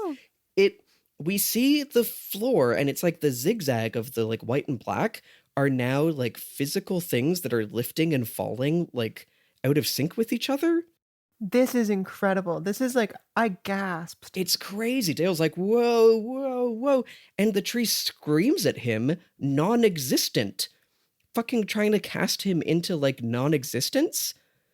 And then he falls down into like what looks like a black thing of water under the floor. And then he's just falling and falling and falling and falling and falling. And then he's in the box from last episode. He like lands on the top of it from the outside and like somehow phases into it. And then we see the people being like, oh, then do you think I could come in? Haha. So this happened like before they came in, and then the weird entity appeared and killed them. And he's in the box, and it's unclear to me whether he would be visible to them or like whether he was technically captured on camera, or I don't know. Oh shit, that's a great question. Yeah. And then Ooh. and it is also giving from like we descend from pure air. And then he gets like enclosed in the Yeah. box in a crazy way where it like tunk, tunk, tunk, tunk slams in on him. Well, it gets like the box sort of has like a copy of itself inside Yeah. itself, and then another, and then another, and it gets Exactly. like smaller and darker. But it's also like it goes back and forth. Like, yeah, it gets like smaller, then bigger, then smaller, then bigger. And then all of a sudden he's gone. I have no fucking idea. And then we see him falling in space. And it has like a similar effect to like how the entity last episode was just kind of looked like they grabbed the PNG and dragged it across the screen. There's a similar thing of just like a PNG of Dale up against stars being like whippeted and buffeted around as the camera is zoomed in and shaking. And that's it. So totally baffling. crazy. When I say that this is the craziest episode of television I've ever seen, this is what I'm talking about. Yeah, it is crazy that they got this on weekly television. Dude, what the hell? Oh my god. Okay, there's so much here. First thing I want to say is like the Greek statue, right? Or I don't know if it was Greek. First of all, I don't think it had arms. That feels like something. Mm. Second, I do also very much think of the what was it? Future Tiberian baths? The future Roman baths, yeah. Future Roman baths. And like in retrospect, that place is also kind of like a proto Red Room. Mm-hmm. You know? The Greco-Roman vibe is not one we get often in the show. I don't really know. Well, and it's interesting that it's just been kind of a thing in the background the whole time, and now all of a sudden it's something that can get him. Yeah, it's an interesting like contrast with the arm, because first of all, it's like it's white, it's immobile, it's very smooth, and then the arm is this like filthy moving organic thing. Yeah. I don't understand how these two things could be related at all. Also, one is the arm and one has no arm. What the hell? Yeah. This is not, I'm not hard committing to this, but like, what if the arm is the arm of the statue and like the statue as like an ancient seeming thing? It's like, you know, the evil that men do is as old as time itself. I like that. Thank you. Oh yeah, I guess that's also sort of supported by the like time and time again thing. Yeah. What do you think about time and time again? I'm as of now kind of just taking it as a like it is happening again. I do like that.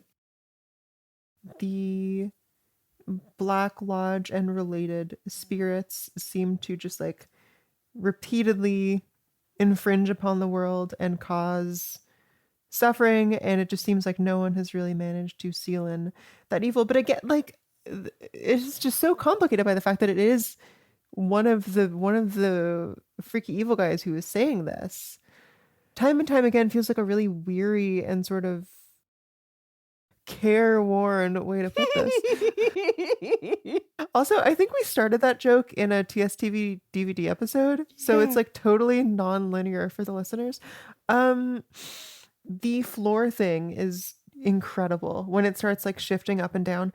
Basically just like retconning what the floor even is. It's not tile, it's like actual separate materials. Like that, oh my god, that just, when I say that we are like expanding on the show's sort of icons, that's what I'm referring to. They're just doing such simple, effective stuff. Yeah, so there's more space stuff. I want to call past a floating head, but again, like, oh yes, no, I did kind of have a thought here. What if, we know that Garland Briggs was involved with highly classified space research and knowledge and signal receiving. What if this glass box has to do with that? Like it could be like deep state funded, or it could be Hmm. a rich person trying to do something similar independently. And I could see how that would imperil him and eventually put him into space. I am still so fucking confused though. Yeah. Yeah. So do you have things to say about Leland also? And like what it means for him to be like find Laura? I think, like, okay, in Arbitrary Law, the episode where he dies, we do get this repentance thing that the show, like, as much as I think Firewalk with Me sort of is very damning for Leland, the show does also give him this, like, sort of Yeah. repentant or almost absolution moment. I like, it's possible that this is in step with that, and this is basically signaling like that Leland is in pain because of what he did, or that he, yeah, like is repentant. It does also once again just make it so much crazier that Dale in Arbitrary Law was like, "Yes, go to the light and you'll be with Laura," and then they end up Oh my here is god. crazy. Yeah, I hate that. I hate that. But yeah, crazy sequence. I guess it's possible that this is a place where they are both like sort of, if not equally victimized, both victims of this process. Like, I Yeah. don't get the sense that Leland has any real power here. Yeah, Leland is not in control of this for sure. I do agree with that.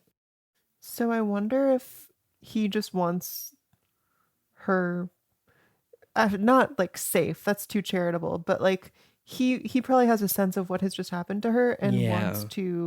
wants it dealt with. I don't know. I think kind of, I wish he would just go away and I didn't have to think about him anymore. It also um this is separate from that. But I'm just thinking about like this whole thing where Dale ends up in the box. This feels like this has to be connected to Mr. C's like plan to not get sucked into the Black Lodge, right? Like it feels like somehow if Dale was Mm. about to come out of there and emerge on the highway and like maybe force Mr. C back in, it feels like part of his plan is like, well, my buddy, the armed doppelganger, will hit him into non existence, and then he'll land in my box, and he'll be stuck in my box. My New Mm. York City skybox. Yeah, wait, that makes a ton of sense. Yeah, okay, I guess that's something that we haven't really touched on. It does feel like the other Black Lodge entities, the known quantities, the Arm and Mike, like really do not seem super down with what is happening here. It seems like it is a real rupture and they are like losing Yeah. control. Yeah, I agree. And it's like they want him back in for whatever reason, maybe to get their Garmin Boja. Yeah. But that also makes it even more confusing to me of like, so Dale lands in the box, he's trapped in the box, and then is compressed in it, and it is falling in non-existent space. And then that entity shows up like 10 minutes later and kills those guys. It's really weird. Like, what's the relationship between those two things, right? When Dale initially landed in here, I thought, oh, so Dale was the spirit, and like, Yeah. but I don't think that's what's happening. If the spirit is trying to like if that spirit is the thing that was on the phone and it's like I missed you in New York, did it chase Dale here thinking that Dale was Mr. C? I don't know. It's very confusing. It's very confusing. Yeah. I think it is the kind of Twin Peaks mystery that we just need to think about all these possibilities and then go, damn, that's crazy. And Fair enough. and move on. But I think Hmm. spending time thinking about those possibilities will enrich our future. Wow, my future. Yeah. So we then have one final scene before the kind of last scene, a penultimate scene, and Sarah Palmer is back. And not having a great time. Don't think so. So it is crazy to just go from the shot of him falling in space, and then boom, the Palmer house. two equally scary things, might I say. Like Yeah. juxtaposing those really, Yeah. because if I had just been shown this house out of context, it would have taken me a second to get what it was, I think, like whose house it was. But this way, it's like, oh fuck, this is a continuation somehow of whatever we just saw. Yeah. And we see a little flashing light through the window because, as I said, Sarah Palmer has a new HDTV. The living room is like unchanged from the 90s, except for that in the middle of it has been plonked this giant television, and it is genuinely like interrupting the space. Like it's not on the wall, it's just plonked in the middle of the room in a way that is Man. like really interrupting the space. And she is eating takeout and smoking and watching contextless footage of lions attacking and eating a water buffalo, which is crazy. Crazy. Like, we've been saying Sarah Palmer is underutilized, and I gotta say, like, this isn't a lot of her. And like, also, just to say, I'm watching it in the background right now. This isn't giving like nature documentary like comment of it. The audio is just like ominous sounds and this like sounds of snarling and biting and moaning. Like There's no narration. We're not learning anything. yeah. It's crazy. And I think this, even though it's just this one little snippet, is such a compelling vision of like, oh no. Sarah Palmer, throughout all of like season 1 and 2, when we were not checking in on Sarah Palmer and people just left her alone, and it led to this. She's stuck in this house that is all just the same as where all that shit happened, except now she is just so lost in the grief of it all that she can just sit and watch violence. It's like heartbreaking.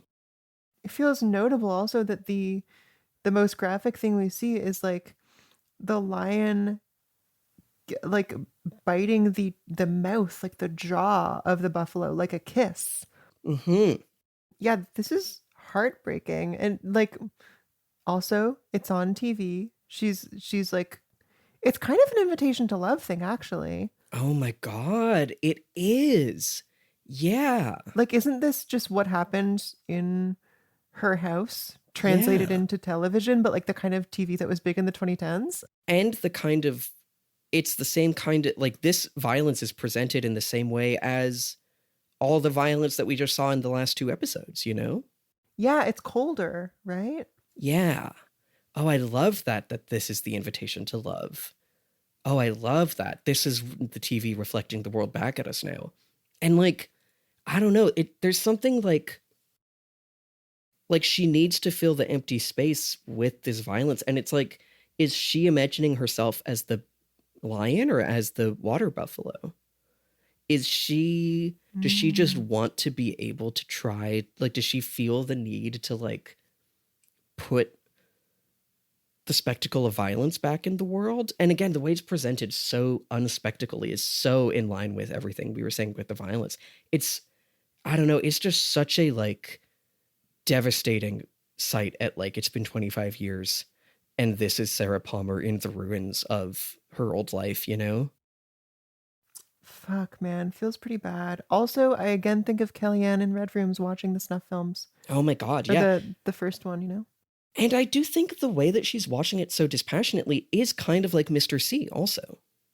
Yes, completely.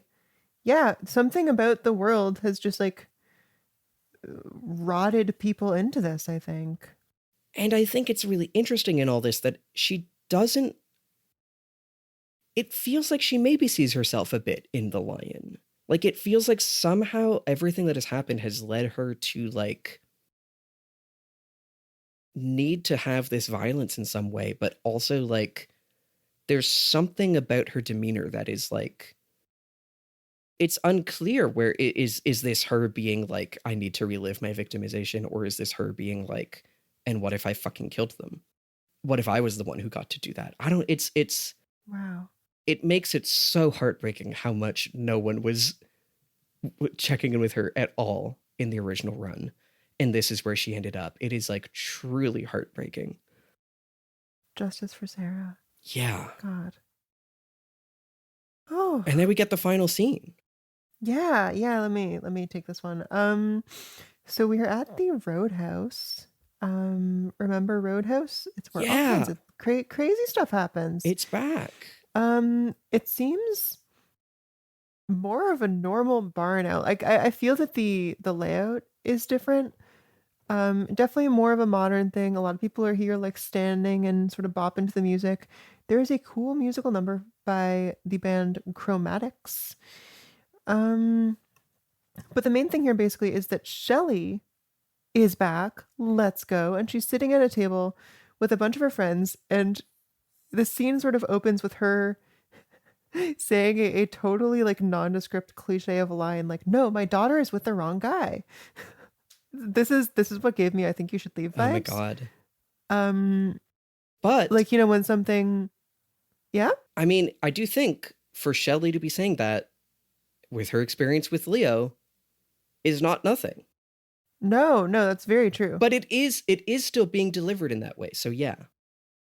No, you're completely right. I'm kind of shocked that I missed that. I think it's because I thought this was Audrey at first. But yeah, they're talking about this a little bit. There's like a handsome stranger, well, stranger to me, across the bar who's kind of just making eyes at her. Yeah, he gives her a finger guns look, which is crazy. Oh, he does. And then James walks in with the little British gent.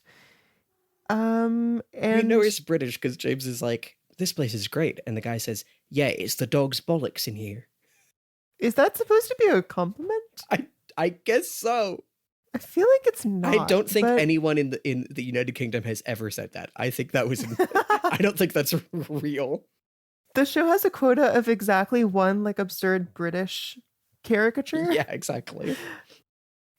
And so James is like making eyes at, is it Shelley? No, it's the woman sitting next to Shelley, a friend of hers.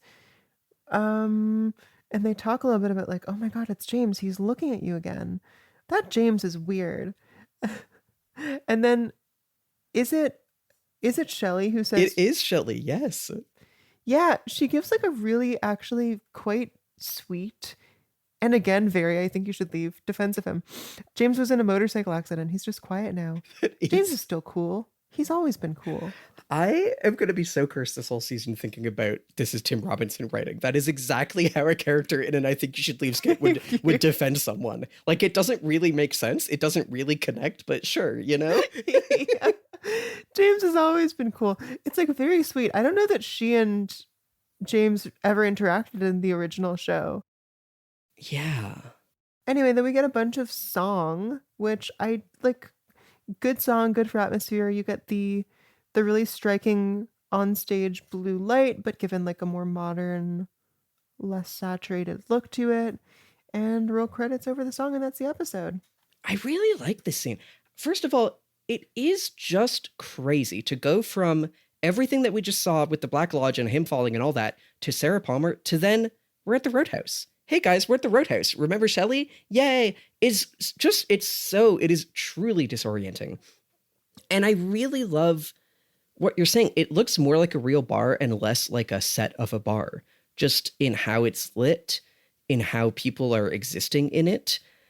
It's really interesting. And like, again, every time we check in on a character, it has such a real sense of 25 years having passed in real life. Also, James is kind of hot. James kind of had a glow up, honestly. He aged very, very nicely. Also, Shelley is gorgeous. Shelley was always gorgeous. Yes. No, absolutely.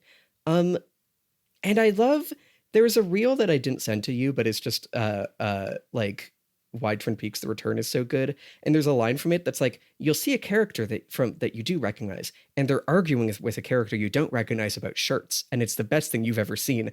And that's the vibe of like, but it also is such a sense, like, it feels like we're watching season 25 of Twin Peaks: The Soap Opera. Like, they've introduced a whole bunch of new characters, you know? Yeah, we don't get explained who any of these friends are. Yeah, Shelley's with Renee and these other people, and then some other guy who the wiki says me is called Red. like gives her finger guns, and it's just like, what the fuck? Like, this is like season 25 of Coronation Street. Like, we have all these new people. I do also really love, it feels like David Lynch and Mark Frost being like, no, guys, don't make fun of James and his big head. James has always been cool. I have another note. Please. Because I excised one line from the wiki summary because I wanted to make sure to present it to you. Did you see who was tending bar? Oh, fuck, yes. It's, look, there's so many Renault brothers. I don't know which one it is, but it's one of them. I don't remember who's dead and who's alive. I'm not gonna lie. Is it the Bite the Bullet baby one? It is. And you may remember that Leland killed him with a pillow. Okay, that's why I was confused. You may remember last episode when you were like, and Bobby's a bartender, and I was like, I forget which one of us said it first, but I would be like, it would be really funny if they just invented a fourth Renault brother. Yeah, I did say that. Well, this is credited. He is the same actor as Jacques Renault, played by Walter Olkowitz, and he's credited as Jean-Michel Renault. No fucking way. Honest to God, the credits are Jean-Michel Renault. No, you're fucking with me. Jean-Michel Renault? I'm going to read from the fandom wiki page. Was a sleazy bartender who bore a striking resemblance to his relative Jacques Renault. I think even funnier than being like, oh, we wanted to get this character back, like the man from another place, but we can't really have that actor back, so we're making him a tree, is I want to have Jacques Renault back. We killed him. Now he's his other brother who we never mentioned after all the other Renault brothers were killed. Bit of an unintentional, like, Maddie thing. Yeah, I really, really like it. So I funny. could not wait to hit you with that one. Oh, best show in the world, baby. Yeah, no kidding. Do you have any crazy dreams? Yes. Oh, fuck, yes, I did.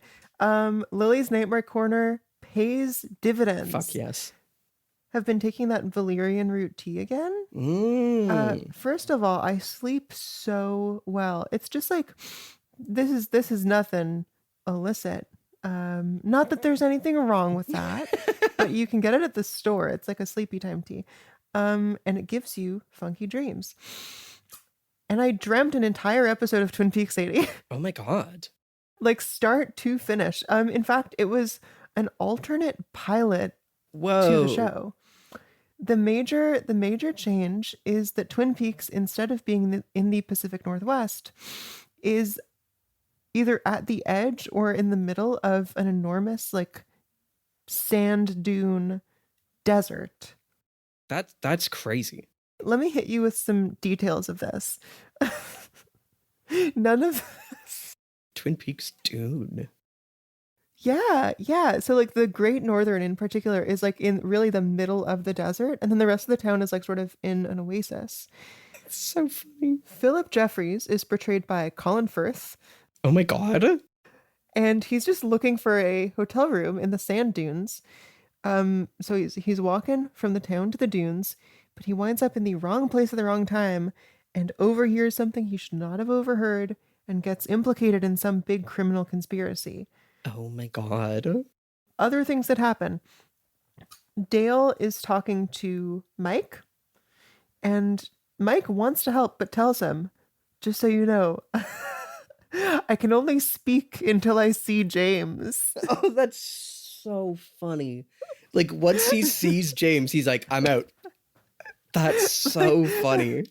And my understanding was not just that like he can't talk about the case, he will lose the ability to speak when he sees James. That's so funny. So like we're anxiously waiting for James to walk over the sand dune, at which point the interrogation will have to end. Oh my God, that's so funny. Here is the final and my favorite detail. The Great Northern is a lot more like the Black Lodge. And we see Shelley there. This is pilot, so this is younger Shelley. She is walking down a long hallway from one end of the hotel to the other. She's alone, it's very quiet. Suddenly her eyes go wide. The camera, by the way, is tracking smoothly away from her. Her eyes go wide, and she starts running at the camera. The camera speeds up. She's just like totally sprinting with a really intense look on her face. And she has a container like suddenly manifest in her hands, and she snaps it shut in midair. She was trying to catch something, it turns out. And what was that thing? It was a mouse, but it was an invisible mouse. Oh my God. I love Twin Here's Peaks. the thing. Me too. She catches it. She's like doing pest control is the idea. And then she walks out the back door of the hotel, and I wake up and I think I have the mouse in my hand. Oh my God, that's so funny. I think I have the container. And so I like scramble to find it for like, I don't know, 45 seconds until I wake up enough to realize that the invisible mouse is not real. Oh, that's so funny. Oh, I like Isn't that that a so lot. good? That's really good. Wow. The Twin Peaks dreams. Not as like poetic as my previous ones, but talk about a lore dump. Yeah, I love that. Okay, I'm gonna do mine fast. Okay, please. I had a dream that I was reminiscing about a mid-2010s poetry reading that I did, organized by Metatron, Montreal Poetry Press. Did a lot of readings in the still around? mid-2010s. Yeah. And I was like, back in my writer's prime, I was doing all those Metatron readings. Remember when I did that one that Metatron did that was like a combination reading and music thing? And they did it at the Bell Center, Montreal's big concert venue. And I opened reading poetry. And then LCD Sound System and Kendrick Lamar did a show back in the Holy day. shit. So that was my dream, that I opened reading poetry for LCD Sound System and Kendrick Lamar. Fuck, that rules. I know. Okay. Let's do next time on Twin Peaks, shall we? Yeah. Okay, last time you said there was going to be no Dale Cooper. Sorry, no points. Murder plot, you said nothing will be resolved. The cops call in Bill's assistant for questioning, and she seems to have some things she wants to say but can't. She's worried someone will overhear them. It cannot all be said aloud now. And then, because I pressed you to say something stupid, you said Dave's head explodes. And in terms of the Briggs and people around town, we said Bobby Briggs has become a fail son and relies on his mom for a lot. He's a bartender. Garland has gone missing. Bobby works at a bullshit new bar that is space themed. This is a classic.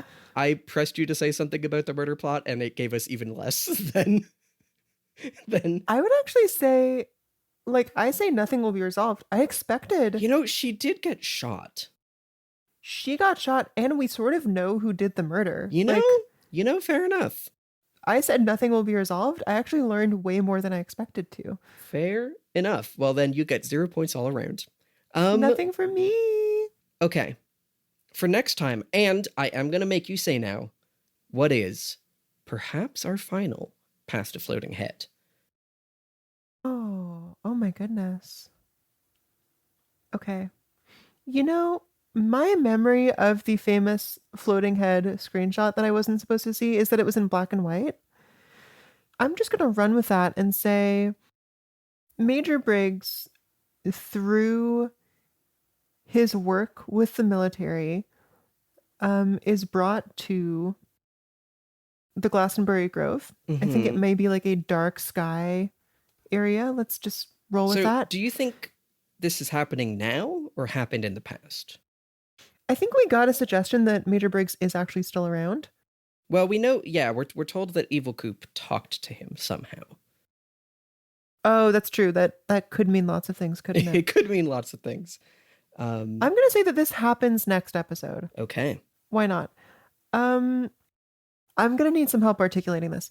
But basically, I think he is suckered into the twisted world of the Black Lodge, not in the same way as everyone else, but maybe like because of his superior knowledge of the darknesses, it takes him to a different time, but not place. Interesting. Now that we have this whole non-linear thing established, I think his work takes him to the past, and in the past, he sends himself those signals from outer space that we hear about in season 2. So it takes him to the past, and then he's in space in the past? Yeah. But like also the present and future. Okay. Any comments on how he's just ahead? oh, hey, body was found without head. What the fuck? What if that corpse was his? Oh, Whoa. Lily, Whoa. last episode I tried to prod you on this, and I was like, I'll let her get there. Oh, shit.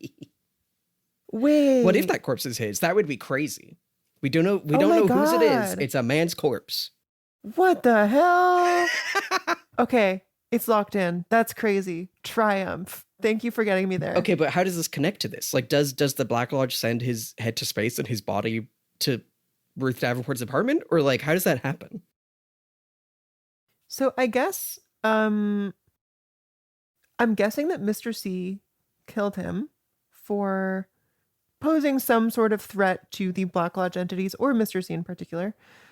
I think his knowledge was very powerful, and okay, this might take a bit of a rewrite. In the same way that Laura went to the Black Lodge after she died, because of her boldness in facing off against the evil, I think Garland Briggs goes to space, like for the same reasons. You know, his body is destroyed, but his spirit continues to watch over the world. Okay. Past a floating head, Major Briggs, through his work with the military, is brought to Glastonbury Grove. He is suckered into the twisted world of the Black Lodge because of his superior knowledge of the darknesses. It brings him to the past in space, where he sends himself those signals from space. But his corpse is in Davenport's apartment. Mr. C killed him because he knew too much, but his spirit ends up in space because of his strength of spirit, like Laura. Yeah, that's like pretty contradictory, but I think at least some of it will happen. I love it. Okay. As for other non-floating head events next episode, do you have a called shot on either what happens to Coop, what's Mr. C doing, or just one of our side characters? We don't know what Jacoby's doing with those fucking shovels. Yeah. I can't think of anything that's not really stupid. I would love to give this a proper prediction. I feel like your first one was a proper prediction. If you want a stupid one, I think you've earned it. Okay. Thank you. What is it? Like, if you're getting a bunch of shovels, you're ostensibly not using them all for digging, right? Like, could he be feeding them to Shovel Beast? That's a read. That's an angle. Could he ostensibly be burying these shovels? Like, that feels like, that's poetically charged. Sorry, What's that? I'm imagining that he's like, they say bury the hatchet. Here's what I'm imagining. He's still a therapist, and he's getting them all because in the same way that he did his high concept therapy of reenacting the defeat of the South or whatever, victory of the South with Ben Horn and all that shit. He's like, here's his thing with he does couples therapy, and he's like, you've heard about burying the hatchet. I can't legally bring a weapon into a therapy clinic. So what we're going to do is we're going to bury the shovel, and this will put your differences aside. Oh, I really like this. You don't have to go with that. That just entered my mind. It's really good. I don't know if we've included one of your called shots in here before. I mean, I think it's the thing where the fact that I said it means that it's not what actually happens, but it is funny. True. We could just go with it. We could go for 3 hours. Oh, Jesus, yeah. Okay, I do have something here. Okay, yeah. I'm going to say that following the events of the original Twin Peaks run, Jacoby continued, exploitative relationships with his young clients. After many years, he was finally forced to reckon with this and was basically run out of town. These days, he is an anti-woke or proto-anti-woke crusader. Okay. Which you can really see, can't you? Yeah, definitely. Him as a right-wing wellness grifter. I think I've actually said that would happen before. But the shovel to him represents cancel culture, people sticking their nose where it doesn't belong. He wants to bury the town shovel so no one can do any more digging on the misdeeds of men. I really love that. It's for a YouTube video. Okay. I love that. So, Everyone, here's what you can look forward to next week on Twin Peaks. We already know about the path to Floating Head, and additionally, following the events of the original run, Jacoby continued exploitative relationships with his young clients. After many years, he was forced to reckon with this and run out of town. These days, he's an anti-woke crusader. The shovel represents cancel culture, and he wants to bury the shovel so no one could do any more digging on the misdeeds of men for his YouTube video. What's Coop gonna do? I don't give a fuck. What's Mr. C up to? I don't give a fuck. What Ruth Davenport, Black Lodge? Fuck that. These are the two things that are gonna happen. Oh, man. Well, that's all I'm here for. Lily, thank you for a beautiful episode. It's so fun to be in season 3 with you. An enormous delight. A treat of my life. And to all the rest of you. Bye.